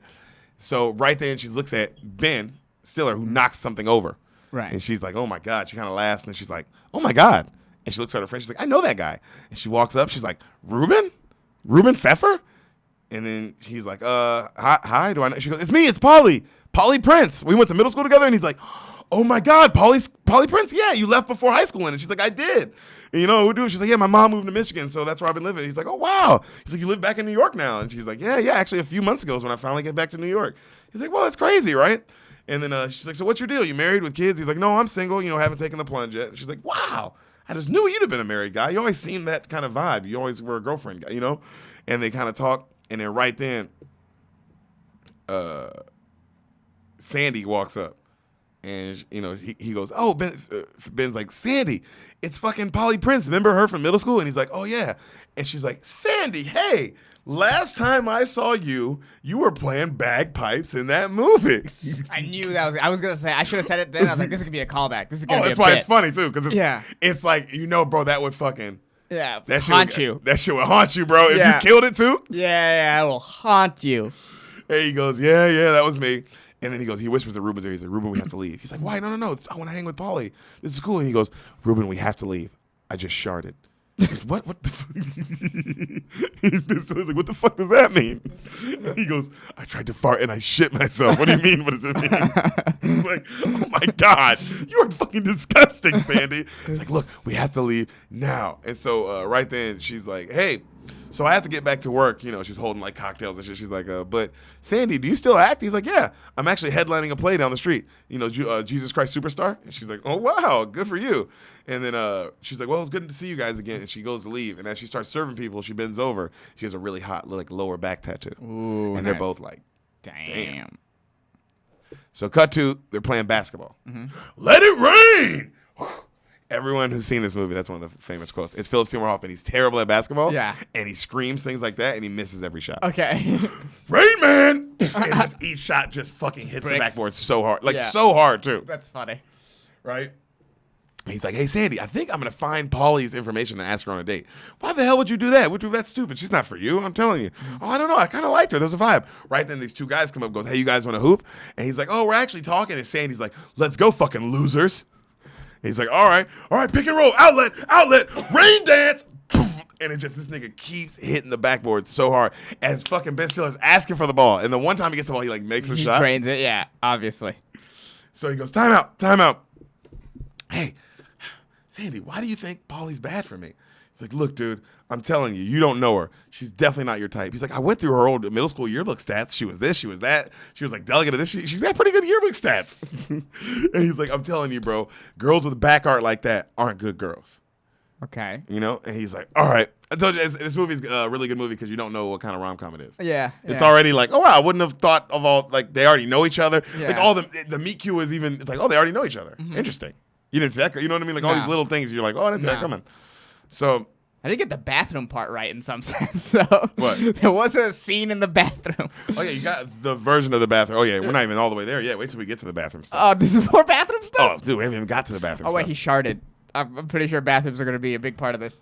So a guy, one of the dudes they're playing against takes his shirt off, and Ben Stiller's like, "Whoa, hey, buddy, can you put your shirt back on? This kind of makes me uncomfortable." And he's like, "Bro, we're playing basketball. What the fuck are you talking about, right?" Right. And now Ben Stiller like doesn't want to guard him, and this nigga goes up for a shot, and this is like from the trailer. I don't know if you remember this, where like the guy goes up for a shot, and Ben Stiller hits his hairy face, and it slides like all the way in slow motion up this nigga's hairy chest, and Ben Stiller's like. If you're a certain person, It's that's so your gross. worst nightmare. Oh, dude, I don't think any person. No, when you see it, it's pretty disgusting. unanimous across the board. Okay. Disgusting. Okay. So, cut back to this nigga at the house, and he calls Polly's the place she worked, Right. and he gets her address and her phone number. Okay, address is a lot, but phone Right? number. A lot. Yeah. Phone So- number makes sense. He's thinking about it. He calls her finally. She goes, "Hello, this is Polly." He hangs up. He's like, "Oh, you fucking idiot!" Right. God. And he sits there for a second. Right then, immediately, she calls back. Polly Prince is on his thing, and he's like, "Oh shit, what the fuck?" Cut to his voicemail. "Hi, you've reached Reuben Pfeffer. I'm not able to answer the phone right now." He's like, "No, no!" And he grabs it and he smashes that shit against the wall. And he's like, "Oh shit." Well, at that point, you got to pick up. Bro, also to rip your own thing and Just throw it against the wall. it's like, bro, she heard it. Yeah, She yeah, heard it's it. already over. It's already she's over. Gonna hear. Also, she saw you yesterday, nigga. She's Yeah. gonna be like, "Reuben, Yeah. I just saw him." He called me. That's kind of cute. Yeah, this is 100% in the world of possibility. I Yeah. just saw him yesterday. Yeah. But why the fuck would his phone just go dead? Oh, bro. So cut to now, he goes to her address, and he waits for her outside her place. Even worse. That's worse. That's worse than the first thing. And he sees her. He kind of hides, and he sees her walking up, and she drops like some food that's in her mouth, and then she just picks it up and puts it back in her mouth, like without even okay. thinking about it. Okay. And he's like, "Oh fuck." Yeah. Right. And she gets to the front door, and she like can't find her keys, and like she just got a bunch of shit. You can tell she's like a really cluttered person. Right. And then he walks up like he's on the phone. He's like, "Hey, Paulie?" And she's like, "Hey, Reuben." He's like, "Hey, Paul, I gotta go, Paulie." She's like, "Oh my God, what are you doing down here?" He's like, "Do you live down here?" She's like, "Yeah, I live right here. What about you? Do you live down here?" And he's like, "Nope." And she's like, okay. Yeah. And she goes, "Hey, by the way, did you call me last night?" And he goes, "No." This is so funny, brother. He's like also to be like, Hey. think about it, like, no. Hey, deny. Deny. That's what yeah, at that point, you're still saying, at that point, I'm lying too. Yeah. I'm like, nigga, I already ripped my phone out the wall. Yeah. Deny. I get it. And so she goes, "Really?" He goes, "No." And she's, "Are you sure?" He goes, "Yeah, I'm pretty sure I didn't call Positive, you." yeah. Also, like, she's like, "I mean, okay." Maybe you're telling the truth. And she goes, "Well, I gotta hang up, right?" And then I star 69'd it, and then I called it right back, and it got your answer machine. He goes, "Really? You know, a few other people called me to tell me that." And she goes, "Oh." He goes, "Yeah. Anyway, what are you shopping?" And she goes, "Yeah, just bought this loofah. It was $200. Supposed to be special. I don't know." And then she keeps talking about it, and he goes, "Hey, do you want to go to dinner with me sometime?" And she's like, "Whoa, wow. I'm not sure. Let me check my schedule." He goes, "Okay." He gives her his card. He's like, "There's my home's on phone number's on the back, and my fax, also my pager, and then here's my cell number here." And she's like, "Okay, all right. Well, I'll see you." And he's like, "All right, see you later." Mm-hmm. And she walks off, and he's like really proud of himself. He's like, "I did it. Right. I fucking asked her." Good for him. You know? Mm-hmm. So he goes to work, and he's trying to work on the new billionaire guy the account. Yeah. And he's talking to him on the phone. And the dude's like a crazy person. He's like, "Oh my God, this guy's fucking crazy." And as he's talking to him, he gets a call from Polly Prince. And he's like, "Hello, Polly. Hey." And she's like, "Hey, Reuben, do you still want to go out sometime?" And he was like, "Absolutely." And she's like, "Are you free tomorrow?" He's like, "I am. You want to get together?" And she's like, "Yeah." And then he's like, "Awesome. So what time?" And she goes, "Actually, you know what? Actually, I need to check my schedule." Yeah, actually, I got to check my schedule. So actually, let me check my schedule, and I'll call you back." He goes, "But you called me." And she's like, "Okay, bye." And he hangs up. And he's like, "What just happened?" Well, yeah. What's going on? So cut to She's just a very scattered person. she's a scattered person, and Okay. he's the most neurotic. Type A. Mm-hmm. So he walks up on his boy Sandy. I think that's type A. I don't know what type A is. I don't know what it it is. seemed You right. said it, though, and to I say believed it. Yeah. Right? Yeah. I had no idea. Yeah. You said, I said, yep, because I was like, Hassan knows stuff, and he said it confidently. Yeah. And that's how I know most things. I don't know anything. I just say things and people believe me, and I'm like, okay. By virtue of you thinking, I guess that one's real. But yeah, by virtue of you thinking I'm right.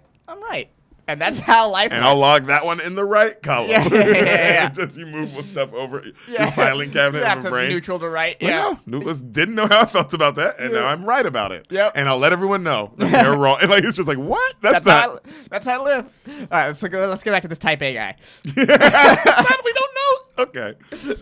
So he walks up on his boy Sandy having a play practice. Right. And he's watching, and like you see, like they're all gearing up, like they're like dun, dun, dun, the piano's gearing up, and this one kid is clearly dressed as Jesus, Right. is about to start his solo, and then Sandy goes, and you know I'm gonna get it, and like cuts him off, and everybody's like, hey, and he goes, what? And he goes, that's my song. I'm Jesus. You're Judas. We keep telling you this, and he's like, look, I know it's just. I felt something, and and they go, but you're playing Judas. It doesn't matter what you feel. And he goes, look, I'm the star of the show, all right? If I bust a solo, give me the goddamn freedom to do so. Take 5. And everybody's like, they're all looking at each other like, I can't believe this fucking insane. guy. You play bagpipes one time. And also, he's so funny. This thing is so funny doing this shit. It's also a child star who's like, you already see the character. The guy, yeah. So, as he's walking off with Reuben, bro, this nigga he goes, what was that all about, man? I thought you were Jesus. He said, apparently I'm Judas, but I should be Jesus. And he goes, it's just, I can't believe I'm working with a bunch of fucking amateurs. I shouldn't even be with this. And he goes, but isn't that the point of community theater? Is that everybody's an amateur? Let's go, Ruby. So he says, hey, like, I finally got a date with Polly Prince. He goes, really? He's like, yeah, but it was weird. It took her forever to choose a place. And then she kept calling back and forth about, like whether to confirm or not. It was really weird. And he goes, oh, dude. He's like, we didn't let her pick the place, did you? He goes, well, yeah, I definitely did. He goes, Reuben, you have IBS. You cannot let her pick the place. He goes, well, what's the worst going to happen? He's like, what if she picks ethnic food? You're fucked. He's like, oh, you're right. They go get pizza. And he's like, hey, when you get with her, though, just know you got to spank girls now. He's like, what do you mean? He's like, you got to spank girls. That's what they like. Just real light on the tush. Let her know I'm your daddy. I'm your daddy. That's what they like. And Reuben's like, okay. What terrible advice. And he goes, Reuben's like, well, I'm so excited about this. I think this will be a life-changing moment for me. And he's like, well, I'm praying for you, Rube. He goes, and then Reuben goes, well, I mean, the place didn't sound that ethnic anyway. He goes, you already know the place? What's the name of it? He goes like, La Fezadal. Cut to them and like that at an Indian place. Yeah. And they're like sitting on the ground and like eating with their hands type shit, like real authentic. Yeah. And then she's telling her about how like her crazy life and like how she bounced around like like a million different places and shit. And he's like, whoa, I've just been here my whole life, She's like, oh my God. She's like, if I'm in one place too long, I get stir crazy. He's like, wow. And they're like having a good time. Cut to a little bit later, they're still eating, but now this nigga's jacket's off, his shirt, it looks like he went swimming. His face completely drenched. Yeah. And he's just eating. And she's like, are you okay? He's like, yeah, I'm fine. I always react like this to spicy food. He's like, but I love it. I always eat it. And he just keeps trying to eat it. She's like, oh, okay. And then she's like, I still can't believe you're married. And she's like, you never even got close? He's like, no, never even got close. And he's like, what about you? And then she's like, well, I'm coming out of he's like, what about you? You coming out of a bad relationship? She's like, I'm coming out of like 8 bad relationships. And she laughs. And he's like, wow. He's like, but if the right person came along, then you'd be different, right? Then you would settle down. Oof. And she's like, maybe, I guess. I never thought about it, right? And he's like, oh, do you mind if I go to the restroom? And she's like, please go to the restroom. He's like, okay. And this nigga gets up, just like water coming off of him, right? Yeah. He goes to the bathroom and he tries to get to the stall, and the guy's like, occupied. He's like, and he's waiting, and the guy goes, hey, buddy, I'm gonna be here all night. And he's like, Cut to, they're back at their place, right? And she's like, you want to come upstairs? And he's like, and this nigga has to shit so bad. Yeah. He's like, I don't know. She's like, come on, come upstairs, just have some coffee.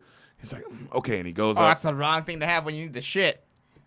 Tell you that right now. And that's how you know the coffee's working, when you are shitting. That is true. Yeah. That's what I've heard. I've never had a sip, but I've heard many good things about the shits people have with the coffee. Good shits. Cocaine as well. So don't know about that. That's what people say. That makes sense. I've never done it as well. Stimulants make you shit, I guess. Yeah. Cocaine and coffee are probably the same thing. I mean, in the same world, definitely. They're both from beans, right? Yeah, both make you shit, from what I've heard. Mm-hmm. Both are fun. I don't think coffee's fun. It's like something you do with a group of people. Coffee can be fun, but coffee's also work. Cocaine Is less, work. That That does not look like it's not work. No, but like You have to come up with a whole business structure to sell you like your T-shirt idea or whatever the fuck. That shit's work, nigga. fair. I got him. Fair. And move that to the right, So his stomach is all fucked up, right? And she's so unorganized. He goes up to her place. It's just shit everywhere. Yeah. And he's like, oh, my God, there's a rat. You got a rat in the house. She's like, no, this is Rodolfo, my ferret. Hey, pause it right here. Guys, if anyone you know has a ferret, that's a crazy person. They stink. And they're mean. And they're thieves. They're thieves. They actually steal. Yeah. They actually literally steal and hide and hoard. They're hoarders. Yeah. They're everything wrong with a person. Yeah. Oh God.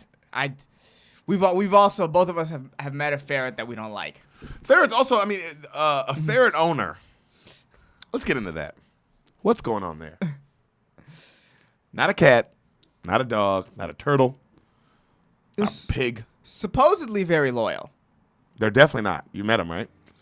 They'll run away and leave in a second if you leave the door open. I did meet Meaty. Meaty is the name of the ferret. And Meaty, if you're listening to this, fuck you. That thing's dead, dude. They don't live that long. Fuck you, Meaty. Fuck you.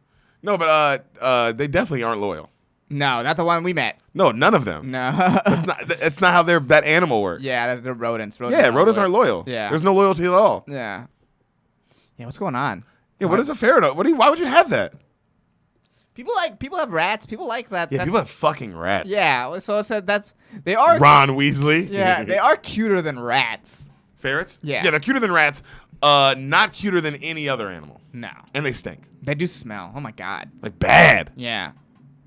But then it's like, oh yeah, it's a fucking rodent. Yeah, fuck you, Meaty. Fuck all rodents, but fuck ferrets. That's weird.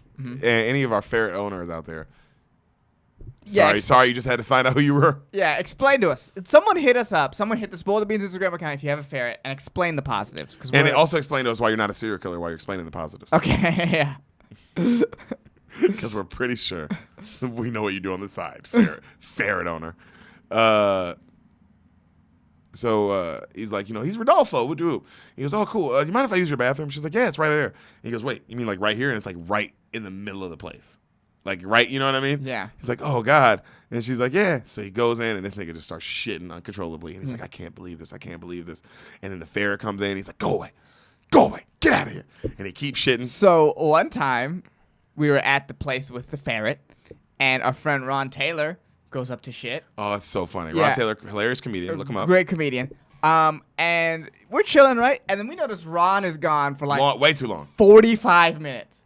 We're like, what the fuck Way too happened? long. He finally comes out and he goes, yeah, bro.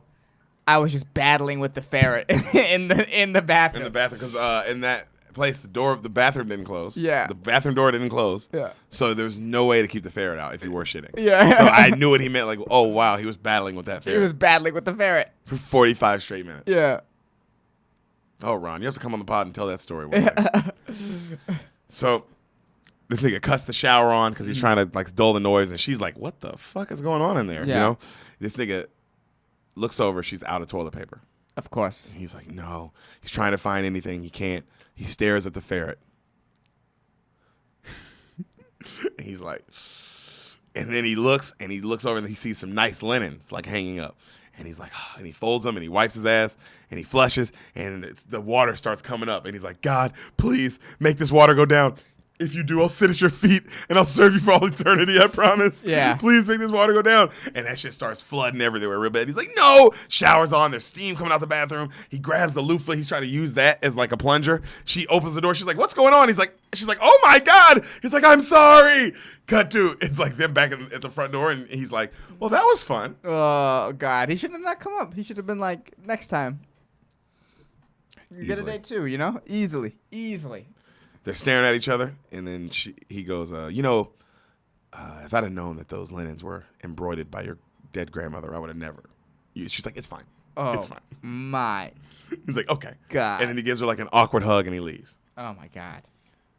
So the next day, Reuben's walking into his bank and he sees, remember the mogul, the high-tech billionaire guy? Yeah. He sees him and he's like, hey, excuse me, Mr. Leland, I'm Reuben Pfeffer. I'm the guy that's been sent to manage your account. And he's like, oh, come on, follow me. He's like, why are we on the service elevator? And he's like, going up, and they start going up. And he's like, hey, he starts talking to him about his policy and his account and how they want to make it work. Whoop, whoop. He's like, hey, why are we going to the top floor? And he's like, oh, I'm going to do a base jump. And he's like, what? And he's like, yeah, every once in a while I find a good place that I have, a good building spot, and I just do a base jump. This one's pretty good. Here, he gives him a walkie-talkie. He's like, keep it on 13. He's like, wait, what? Hey, don't do anything. Right then he gets a cell phone call. He's like, hello? She's like, hey, Reuben, this is Polly. He's like, hey, Polly, hi. She's like, hey, I got your voicemail about you apologizing about everything about the date. And look, I want to just start over and try again. Are you cool with that? Do you want to try again, have another first date? And he's like, yeah, hold on. And right then the guy runs by him and just jumps off the building. Yeah. And he's like, oh, no. And the guy's parachute comes out and this nigga lands hard as shit. Boom. Hey, Reuben, come on down here. I think I broke my coccyx. Okay, Polly, I got to hang up. So cut to, they're on another date and they're at another ethnic place. Wow, he hasn't learned his lesson, huh? He's like, right when they're about to eat, he goes, I don't believe this. He looks up. His parents are coming in. His mom and his dad. He's like, Mom, Dad, what the hell are you guys doing here? They're like, oh, my God, this is one of our favorite spots we do. Mm-hmm. And then the mom's talking like nonstop. And she's like, you hate spicy food. Reuben, what are you doing here? He's like, Mom, I don't hate spicy food. And then she's like, you hate spicy food? And then he's like, no, I love it. And then right then the mom goes, hey, excuse me, Native American man, can you get us a table? And he goes, Mom, they're Indian. You can call them Indian. She goes, big table, 4 people. Many thanks. And the guy's like, okay, lady. Yeah. Like in a deep American accent. My name is Josh, bitch. Yeah. Like, this is what I'm just brown. Yeah. You're like, what? The fuck? So they're together, and the mom constantly is going off about Lisa and Lisa's mother and how you need to call her and get back with her. The mom's like, the dad's not saying anything. Right. But the mom's saying all this, right? And, and she's just ignoring Polly. And then Polly goes, who's Lisa? And then she goes, oh, honey, Reuben hasn't told you? Lisa's Reuben's wife. She's like, what? She's like, yeah, she left him for another man during their honeymoon. And then Reuben's like, check. And the dad just looks at the wife like, yeah, Jesus, bitch. What the fuck? So cut to, they're walking outside, and Reuben's telling her, like, hey, I'm sorry about all that. I'm sorry I didn't tell you anything. My father, man, a few words. And she's like, yeah, well, I liked him at least. He's like, I'm sorry I didn't mention Lisa. I was just really embarrassed. She's like, Reuben, I'm not upset. She's like, I don't care about that kind of stuff. When did this happen to you? And he goes, oh, like 2 weeks ago. She goes, 2 weeks ago? Oh, my God. She's like, are you okay? He's like, well, I walked in on him. She was with the scuba instructor. It was the first day of our honeymoon. You could hear the flippers banging. She's like, oh, my God. Yeah. I'm so sorry. Yeah. Reuben. And she stops and looks at him, and she's like, damn. She's like, oh, my God, you're really fucked up right now. Yeah. So he gets home, and he has a voicemail. This is the next day. He has a voicemail on his answer machine. She's like, hey, Reuben, it's Polly. Had a great time the other night. Hey, if you're free tonight, no pressure at all, but I have somewhere you'd like to be at 9. Can you meet me at this address? And she goes, again, if you show up, no pressure. Come by if you want to. She goes, wear comfy shoes. And again, if you want. I might not even be there. Who knows? And she hangs up. And he's like, what the fuck? What is this? Who is this person? And cut to, he shows up and he's got his Nikes on. She's like, I'm so glad you came. This is amazing. He's like, what are we doing? I got my comfy shoes on. And then they walk into a huge salsa bar. And everybody's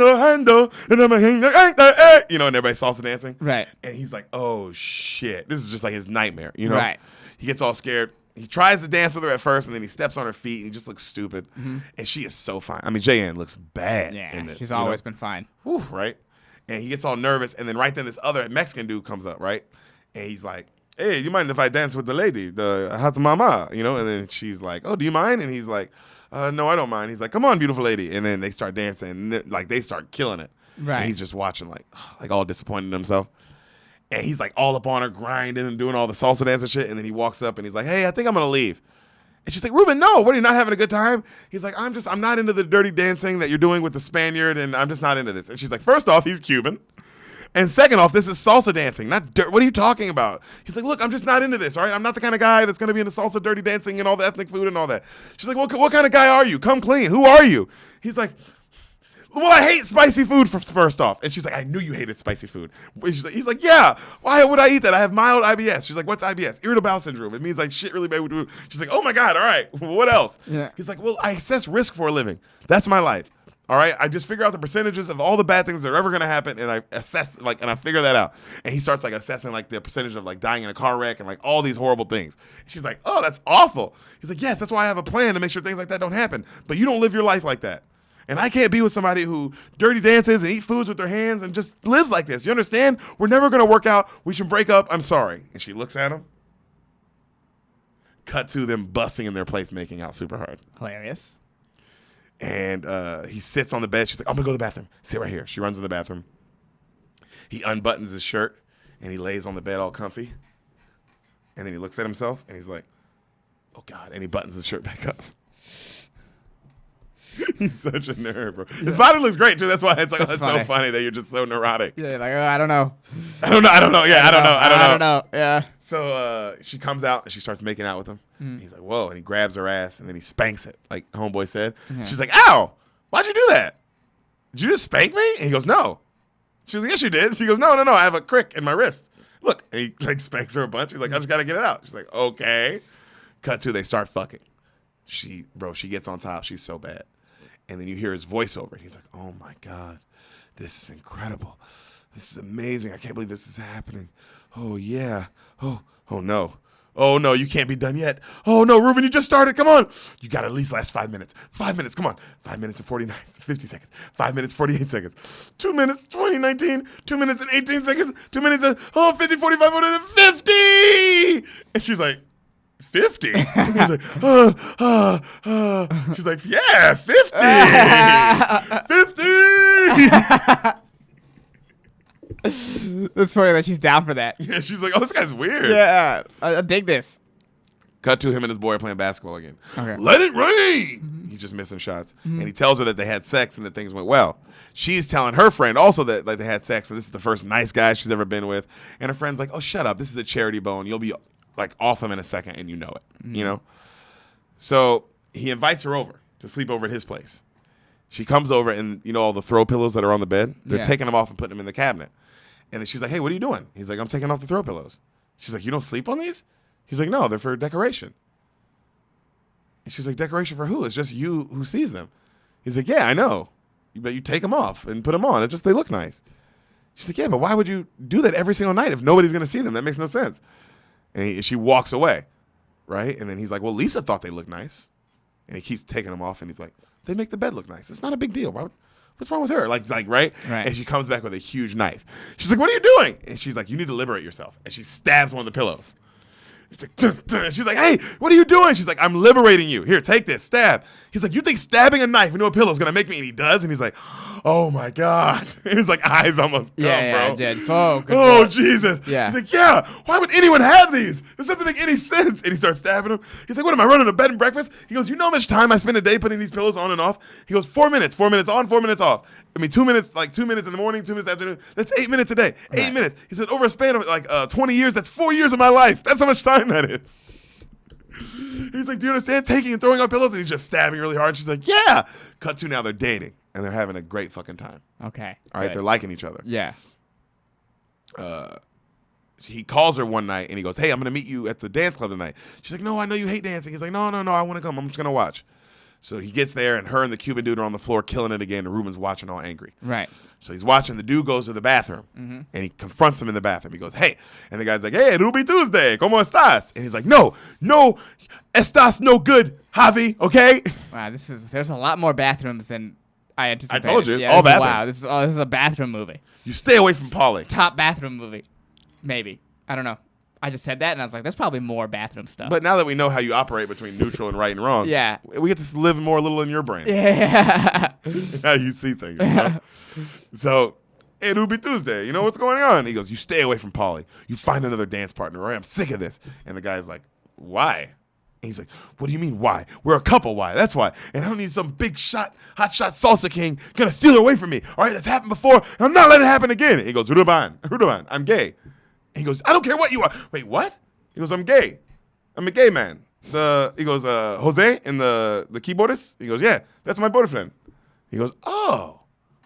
Well, do you think you could teach me how to salsa dance? Yeah. He smiles really big. Yeah. Cut to them teach. Dun, dun, dun, dun, dun, and he's in his studio learning how to salsa dance. Nice. Well, look at him. So it's very cute. It's Yeah. a cute movie. It's like, yeah, it's cute. So, how do you feel? Are you feeling the cuteness so far or no? No, this is like nice and light, and yeah, it's a fun time. Yeah. Do you see what I mean by it's like, oh, this is like more cute. It's cutesy funny even. You Yeah, know, I like can even see what's funny is kind of cute. Yeah, you know? yeah, I can see that. It's not really like harsh kind of like. It's not even like the breakup where they were going for more laughs. Yeah. Then I feel like this they were going for a little more. Yeah, more kind of make you like romance. smile and your heart a little Fluttery. fluttery. Yeah, that's yeah. a good point. That's a good way to put it. Yeah. So he's reading. Cut to they're on a date, and she said she wants to be a children's book author. Right. And he's reading some of her work, and she's like, "What do you think?" He's like, "It's a little graphic." And she's like, "You think so?" And it shows the picture, and it's a picture of a boy holding firecrackers, and his arm is completely blown off, and it looks like something out of 1917. Okay. Like it's such a good drawing, but like it's horrible. Horrifying for kids. And she's like, "Oh no, but it's supposed to teach kids to not play with fireworks." He's like, "No, that part's brilliant. I get that." He was like, "But you know, I don't know how to say this without sounding mean." She's like, "Just say it. What were you thinking?" And she's like, back to them in salsa class. Dun, dun, dun, dun, dun, dun. So they're hanging out at his work, and she's looking at the risk assessment stuff for that rich guy. And she's like, "Oh my God, he base jumps? We should do that." He's like, "No, we can't base jump. That's one of the most dangerous things in the world. It's a horrible experience and all this stuff." She goes, "Well, have you ever done it?" He goes, "No." She goes, "Well, if you haven't done it, how would you know what it's like?" And he's like, I don't know. Good point. Good point. And then she goes, "Ooh, you want to bite of this?" Like she has like an ethnic kind of burrito, some kind of like Indian burrito. She's like, "You want a bite of this?" He's like, "Yeah." He's like, "I'm actually getting really hanging. I'm starting to really like this food." Cut to him in the bathroom, just throwing up. Yeah. So the rich guy, the billionaire guy, is talking to him, and he goes, "Let's go." He goes, "You want to?" He's the Reuben's like, "Hey, can we just have like a regular sit down lunch? Do we have to?" Because they have like racquetball gear on. Right. He's like, "No, we'll do racquetball. Give us a little sweat going while we talk business." He's like, "Okay." He's like, "Trust me, it'll be really light game, nothing intense." Cut to him going, "Ah!" Like serving like an animal. Right. And Reuben's like, "Oh my God!" He's like playing to save his life, and he's trying to talk about like how crazy the dude's life is, and if he doesn't change his life, they're not gonna be able to take like his life insurance policy. And the guy's like, "Hey, Reuben, you want to know why I came to you? Because they said you look at more than just the man, you analyze more than just the numbers, you analyze the man. And that's why I came to you. They say you are creative." And he's like, "Are you manipulating me?" And he's like, "Of course I am, Reuben." He's like, "But I'll tell you what, I'll be in Nantucket for the weekend at the end of the month. We'll get a boat, and by the end of the week, you come on the boat, you stay with me, and we'll have a good time, and I'll show you what kind of guy I really am." And he's like, "All right, deal." All right. So he tells Polly about this on the date that night. Like, Right. "Hey, I'm going to go on the boat. This guy in Nantucket, whoop, this billionaire, he wants me to come." And she's like, "Oh, my God, I've always wanted to do that. I would love to do that." And she's like, "Oh, my God, I'm sorry. I just invited myself." He's like, "No, do you want to come?" And she's like, "Yeah, I'd love to." He's like, "I'd love for you to come." And they're at like a bar, right? She's like, "All right, great." And then as this is happening, she's reaching for nuts. That are, Yeah. like bar nuts. Yeah. And he goes, "Hey," he grabs her hand. He's like, "What are you doing?" She's like, "I'm eating nuts." He's like, "Do you know how much germs is in this one bowl?" And he like does like the analysis of like about 120 people come to this bar a night. That means like 40 people reach their hand in this bowl. This many people don't wash their hands. So this many gross people have their hands in this. Like, do you understand? She's like, and people wonder why they get E. coli or whatever. She's like, "I just wanted a snack." He's like, "It's not just a snack. It's a hot zone. Don't eat them." And she's staring at him like this. Mm-hmm. And she stares back at the peanuts. Cut to the end of the date, and he's going, "I can't believe you can still eat those. I thought I put up such a compelling argument." And she's like, "I don't know. I wanted the nuts." And she's like, "What kind of person are you?" She's like, "I live life on the edge." And then they smile and they hold hands. Oh, Right? Okay. Cut to they get to the club, the salsa club that night. Mm-hmm. And she's like, "Reuben, we don't have to come to this seriously." He's like, "Oh, come on. Just let's do one more dance." And she's like, "Reuben, I know you hate dancing. It's fine. Don't have to do it." He's like, "Just let me give it one more try." And she's like, "Okay." And he gets to the middle of the floor and he scoots everybody out and he goes, and he starts like killing it. Yeah. And she's like, and then he grabs her and he's like spanking her ass and he's like grinding up with her and he's like, and then everybody's like cheering for him and the crowd's going crazy and her face is like, "Oh my God, what the fuck?" And he's like, he's making all these stupid Ben Stiller faces, Yeah. you know, and the shit goes slow-mo and he's like, "Dun, dun, dun, dun, dun." And she's just like, it's the classics in the trailer, like a classic shot of him dancing salsa. And she's like, and she's just like, "Oh my," you tell she's like, "Oh, I'm falling in love." She's Like, falling this in love guy, with this guy. is Yeah. awesome. Yeah, he learned salsa dancing from That him. is, I mean, That's adorable. and on some just added to the real world, real life, it's a good game. Yeah, it's a good game. That's an actual game. Like you should, that's what you kind of got to do if you really want to like get a woman to like fall in love with you, fool. Like Yeah. do anything for you, do shit like that. Just fucking fall in love in a heartbeat. You know what I mean? So they get home right? They're so happy. And when they get home, they open the door. There's suitcases in the door. Like, what the hell? And then you see you see Reuben, and he goes, holy shit. Lisa's there. Forgot about Lisa, didn't you? I didn't forget about Lisa. I thought she would come back, but I wasn't prepared at this point. I already like Polly so much. Now you see, like, oh, everything was going good. Everything was going good. We need some conflict. Lisa. Mm-hmm. He's like, what are you doing? And he's like, she's like, who's this? And he's like, this is my girlfriend, Polly. And Polly's like, I'm not your girlfriend. Hi, I'm Polly. And then they're staring at each other. She's like, you guys have to talk. I'm gonna get out of here. He's like, Polly, don't go. And she's like, no, seriously, I want to go. He's like, Polly, please. And she leaves. Okay. Right. And then he looks at her. He goes, Lisa, what happened to your boy toy? And she's like, I had to leave him. Look, Reuben, all right, I didn't know. All he wanted to talk about was scuba diving, and I just couldn't be there with him anymore. He goes, look, I have a girlfriend now. He's like, who? That Polly girl? She didn't even want to admit to be your girlfriend. He's like, yeah, that's because she's weird boundary issues with, like, like roles and all that, but we're together, She's like, hey, if she won't say it, what are the chances you're going to spend the rest of your life with her? Reuben, I'm going to spend the rest of my life with you. I took you for granted, but I'll never hurt you again. I love you. Oh. You know that. And he's like, look, I think you should go stay with your parents. She's like, why?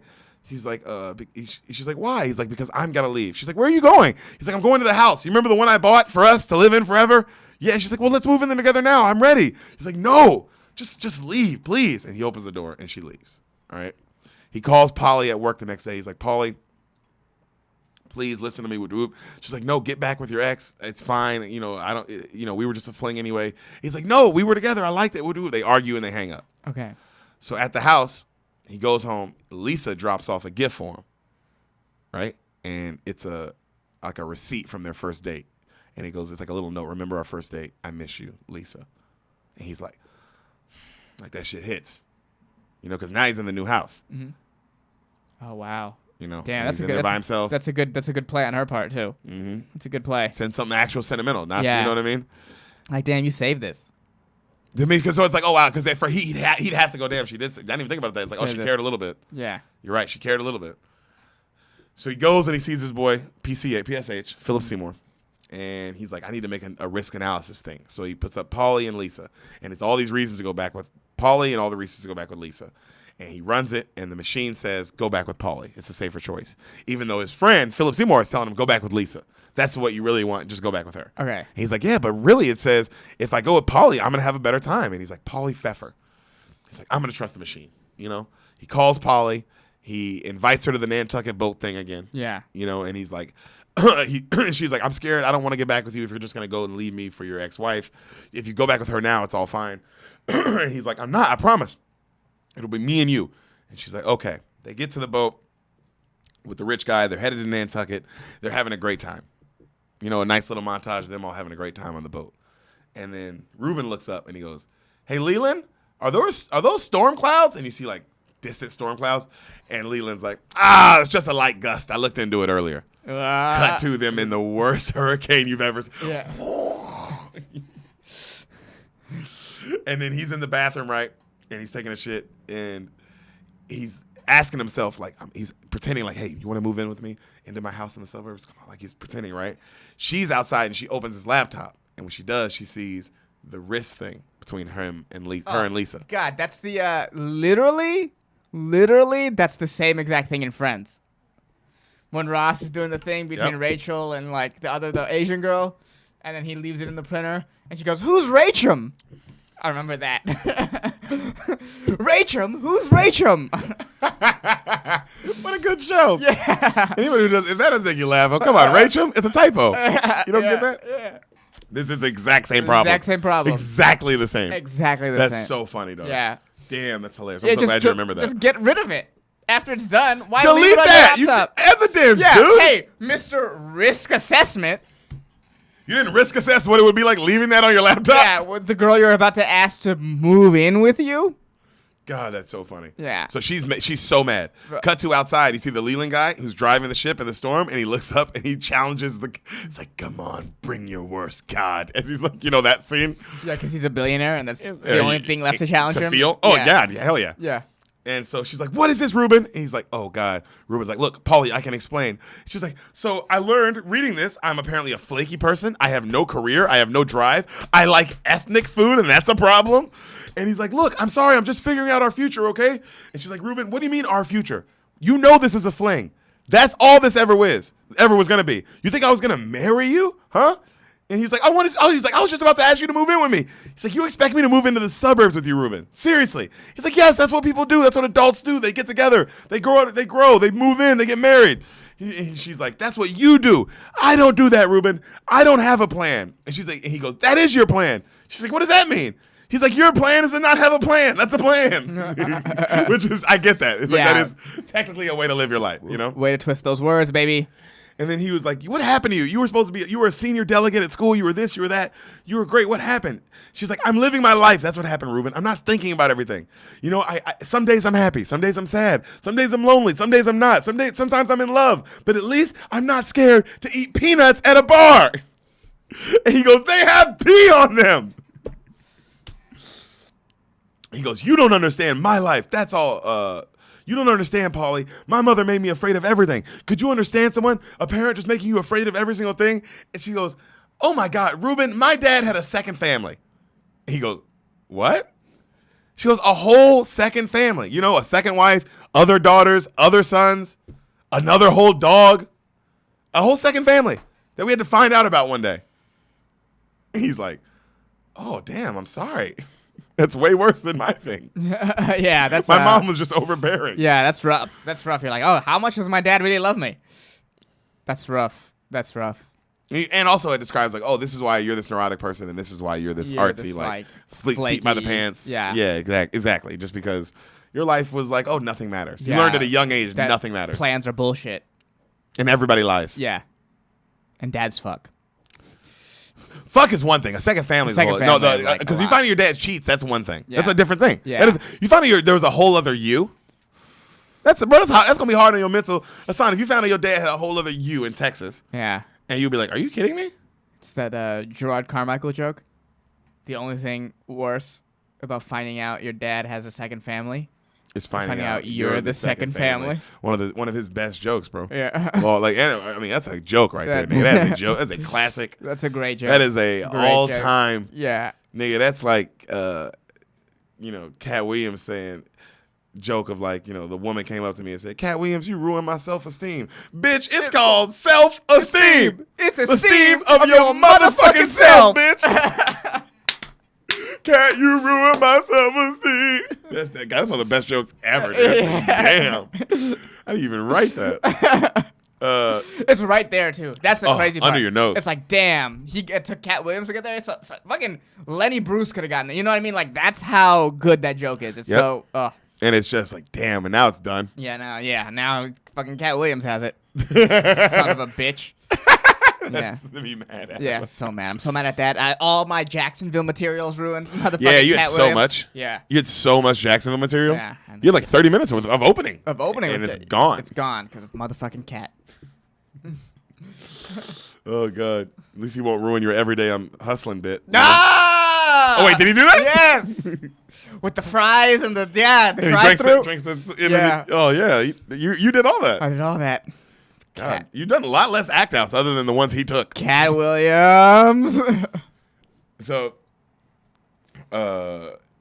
she goes, look, Reuben, by the way, I have, let me make this easy for you. I have no interest in getting married, no interest of moving into the suburbs with you. That shit's the last thing I want to do. Mm-hmm. All right? So why don't you get back with Lisa, move into your house, and go live your own life? Because I'm done. Right then, the boat crashes into a bunch of hard rocks. All right. Boat sinks. You see them all on a raft, and you see the Leland guy, and he looks at Leland. He goes, Leland, you haven't made my job any easier with this. And he goes, oh, come on, Ruby. It said light storm. So he gets to his new house. He's all alone. He calls Polly. Hey, it's me. I feel bad. Give me a call, please. He gets a call from Lisa. They talk. She's like, Reuben, I want to see you. He's like, I don't know, Lisa. Just let me think. She's like, okay, I miss you. And she hangs up. He's like, oh. So he goes to Sandy's play. Javi's there. The one Okay. who taught him. The salsa Salsa. dancers. Yeah. He's like, hey, Javi, what are you doing here? He's like, hey, Jose, he's doing the electric keyboard for the play as well. He's like, oh, of course. And he goes, by the way, he goes, Javi, have you talked to Polly? He goes, yeah, she was so upset. Apparently you guys got in the fight, right? And he's like, yeah, I'm just trying to give her a little space. He goes, well, I mean, she's moving out of town in a few hours, so I better, you better give her you better talk to her now if you want to see her. He goes, are you serious? Right then, Lisa shows up. And then she's like, hey, honey. And he's like, hey. And then Javi's like, who's this? He goes, oh, Javi, she goes, I'm his wife. And he's like, oh, damn. So they walk into the play. The dad and the mom are there. Okay. His dad and mom. Mm-hmm. His mom sees the Lisa girl and lights up. Right. Good. Reuben, you made the right decision. And the dad is like, yeah. and looks at his son like, dad hasn't said one word the whole movie yet. Right. Just all face. Just like, are you fucking kidding me? You know it's how he feels though. Right. And right then, the band starts playing. Like the play is about to start. He gets a call from his boss, Alec Baldwin, saying, hey, the meeting has been moved up with the Leland meeting. We need you here soon. And he goes, what? I'm watching the play. He's like, I don't give a damn. Get here soon. Right then, over the loudspeaker, you hear Sandy. And he goes, excuse me, everyone. Sorry, but there will be a last-minute change to the musical. Despite popular opinion, I will now be playing the characters of Jesus and Judas. I love this. Despite popular opinion. What? First of all, How can you be both? how can you be both those people? Those are very. Did you just fart? Or did you shart? What happened? I don't know. We'll see in a second. I wish they caught it on camera. Okay. Oh well, they caught it on camera. I wish We they caught it on the definitely caught microphone. But yeah, how do you play both? How do you play both? How do you kiss yourself? I don't know. It's very integral to the story. Good fucking point. Yeah. It's like extremely integral to the story. Yeah. Also, at one point, you have to hang yourself and you have to keep being Jesus. Yeah. How are you gonna do that? What's going on? That's so funny, though, bro. And you hear one of the other kids in the background, we don't want you in the play. And he's like, shut up. And you hear the kid go, you're a goddamn has-been. No one cares you were in that movie. And then they show Ben Stiller. It's quiet, and you see Ben Stiller, and he's like, oh, no. And you hear in the back, I'll fucking kill you. Ah! And it's Philip Seymour Hoffman trying to kill the kid. So they all go to the back. The whole family rushes to the back to go see Philip Seymour Hoffman. Right. And he's steaming mad, right? And then he's like, I can't believe those amateurs to disrespect me like that. And right when Reuben's about to say something, the dad runs up and he grabs Philip Seymour Hoffman. And he goes, hey, you did one movie 100 years ago. Since then, you thought you were better than everyone else, all right? But life is not about that. Life's about letting go. It's not about the past or the future. It's about the ride. It's about the journey. And then as he's saying this to Philip Seymour Hoffman, Reuben's like he's hearing it. He's hitting it. It's You hitting know? him. Yeah. And he goes, and when you live life like that, and when you enjoy the ride and not expect anything, something great might just happen. You know? Something you didn't see coming, something that you could have never saw coming a million years from now, you know? Right. And then Reuben's like, damn. And then he looks at Sandy, the dad, and he goes, Sandy. And Sandy lifts his head up. He goes, you were funny as hell playing those bagpipes. And Sandy smiles. And he goes, he said, I don't know if I ever told you that. And he goes, I don't think I've ever heard you speak, Mr. Pfeffer. So right then, Lisa goes, Reuben, let's get out of here. And he goes, no, I'm not getting back with you, Lisa. And Lisa's like, why? And he looks at his dad and he smiles and he goes, because you screwed a scuba teacher on our goddamn honeymoon. That's why. And what kind of heartless bitch would do that to somebody they love? He's And not leave. wrong. Yeah. And she's like, oh. And the dad is like, because it is like, it's like, hey, bro, why? You'd have to be, honestly, on some real shit. Yeah. You'd have to be one of the worst people on earth. Yeah. First day of the honeymoon. First too. day. Yeah. You didn't cheat on me 7 years down the line when we've gone through some rough shit. We've gone through some shit and like all this, that, and the third. No, Yeah. you cheated on me. first day of the honeymoon. That means you didn't want to get married in the fucking. Never wanted to get married. That means also you were probably cheating on me this whole time. Yeah. Right. You did it this easy. It took like 1 second for you to do it. Yeah. I was gone a couple hours. You knew I was coming back. Wild. I said I was coming back at 4. It's crazy. It's 4. It's crazy. He entertained the idea. But he's a neurotic, nervous guy. Yeah. Yeah. And he's like, he wants to get married, and that's a big thing. So bad. That's a big thing for him. You And can she's tell. down now. Yeah. So he says that, and then he looks back at her and he goes, and besides, he goes, and also I destroyed your throw pillows. And she's like, and he's like, they suck. It's purely decorative. And he leaves. So right then, he goes and starts running towards her, and Philip Seymour Hoffman runs him down. He goes, "Hey, Reuben!" He goes, "What?" He goes, "Hey, your dad put it all into perspective, man. I was barely famous. I was actually never famous, and it's all done." And then Reuben's like, "What about your true Hollywood story?" He goes, "It's not real. I pay these guys to just film me, and I was gonna try to sell it when it was all done." And he goes, "Sandy, that's the stupidest thing I've ever heard." He goes, "I know, I'm a loser." And then they start laughing really hard. Yeah. And he goes, "I need you to do one thing for me, but I need you to not screw it up." He goes, "Reuben, I'll do anything for you." He gives him his jacket. Cut to Alec Baldwin going, "He sent you?" And he's going over Reuben's notes going, "I'm preparing my lines for the pitch meeting." Yeah. You know the classic send the other guy for the pitch meeting? Yeah, absolutely. Also, if this would work with anyone, it's the crazy billionaire. Oh, that's definitely will work with the crazy billionaire. Yeah, the crazy That's a billionaire. smart play on Reuben, actually. Ooh, I like this guy. Flies by the seat of his pants. Cut to the shot you didn't say, Reuben running through the streets of New York. Okay. Yeah. You did call that. Yeah. You didn't say New York, but you said running. Yeah, it's always running in these And movies. for the last scene. It's the last scene. You got to run. Yeah. So he's running, and the Alec Baldwin we have Reuben's associate, Sandy, who will present the case, and he starts talking, right? Cut back to Reuben. We see him, and he sees the cab that's picking up Polly, and the cab takes off, and he's like, "No, no," and he's chasing after it, and it bends the corner. He's like, "Fuck." And then he walks back to her door, and he looks at the door, and he looks down. She forgot the ferret. He's like, this fucking bitch, Yeah. And so back at the meeting, he's convincing everybody, Leland is this kind of guy. And what kind of guy? And you think that kind of guy isn't going to live 20 years? You don't think you want his life insurance? I think not. So you tell me, boys, what do you want to do? And everybody's quiet in the meeting, and he's like sweating. And Alec Baldwin's like, can't believe he said all that. Right. And then one of the guys goes, "Hey, are you the kid from Crocodile Tears?" And he goes, "Damn right I am." The guy's like, "That bagpipe scene, man. This is a good presentation. Yeah. I'm with him. Yeah." And everybody's like, "Yeah, he's insured." And Alec Baldwin's like, "I can't fucking believe it." Wow, what happened? Only thing funnier is if he at some point in this movie he actually played the bagpipe. I was hoping that he pulled out the bagpipes. Yeah. But it's funny also for that last guy to be like, because it is fun. Because during the meeting, no matter what he said, the whole time you'd have been like, "Is this that fucking dude from that movie?" This bagpipe kid. Bagpipe kid. Because that's what you'd be thinking, right? You'd be Yeah. like, "I'm 100% positive." Yeah, and then in this situation, we're still doing the podcast, and you're talking to me in the apartment. You're like, "Yo, you've never seen the bagpipe scene?" That's where we fit in this. And you're like, universe. "Dude, I've never seen Crocodile Tears. You've never even heard about Crocodile Tears." Yeah. You're like, "I mean, I've heard about it, but Yeah, I never saw maybe. it." Is that the That's the about bagpipe this? thing, Yeah. right? Everybody talks about this bagpipe thing. You've never even seen YouTube videos of the bagpipe. Oh, Yeah, God. you'd be like, "Oh God, it's gonna be a big deal Yeah, this is an argument now. I gotta fucking. now." Fuck you. That's great. So,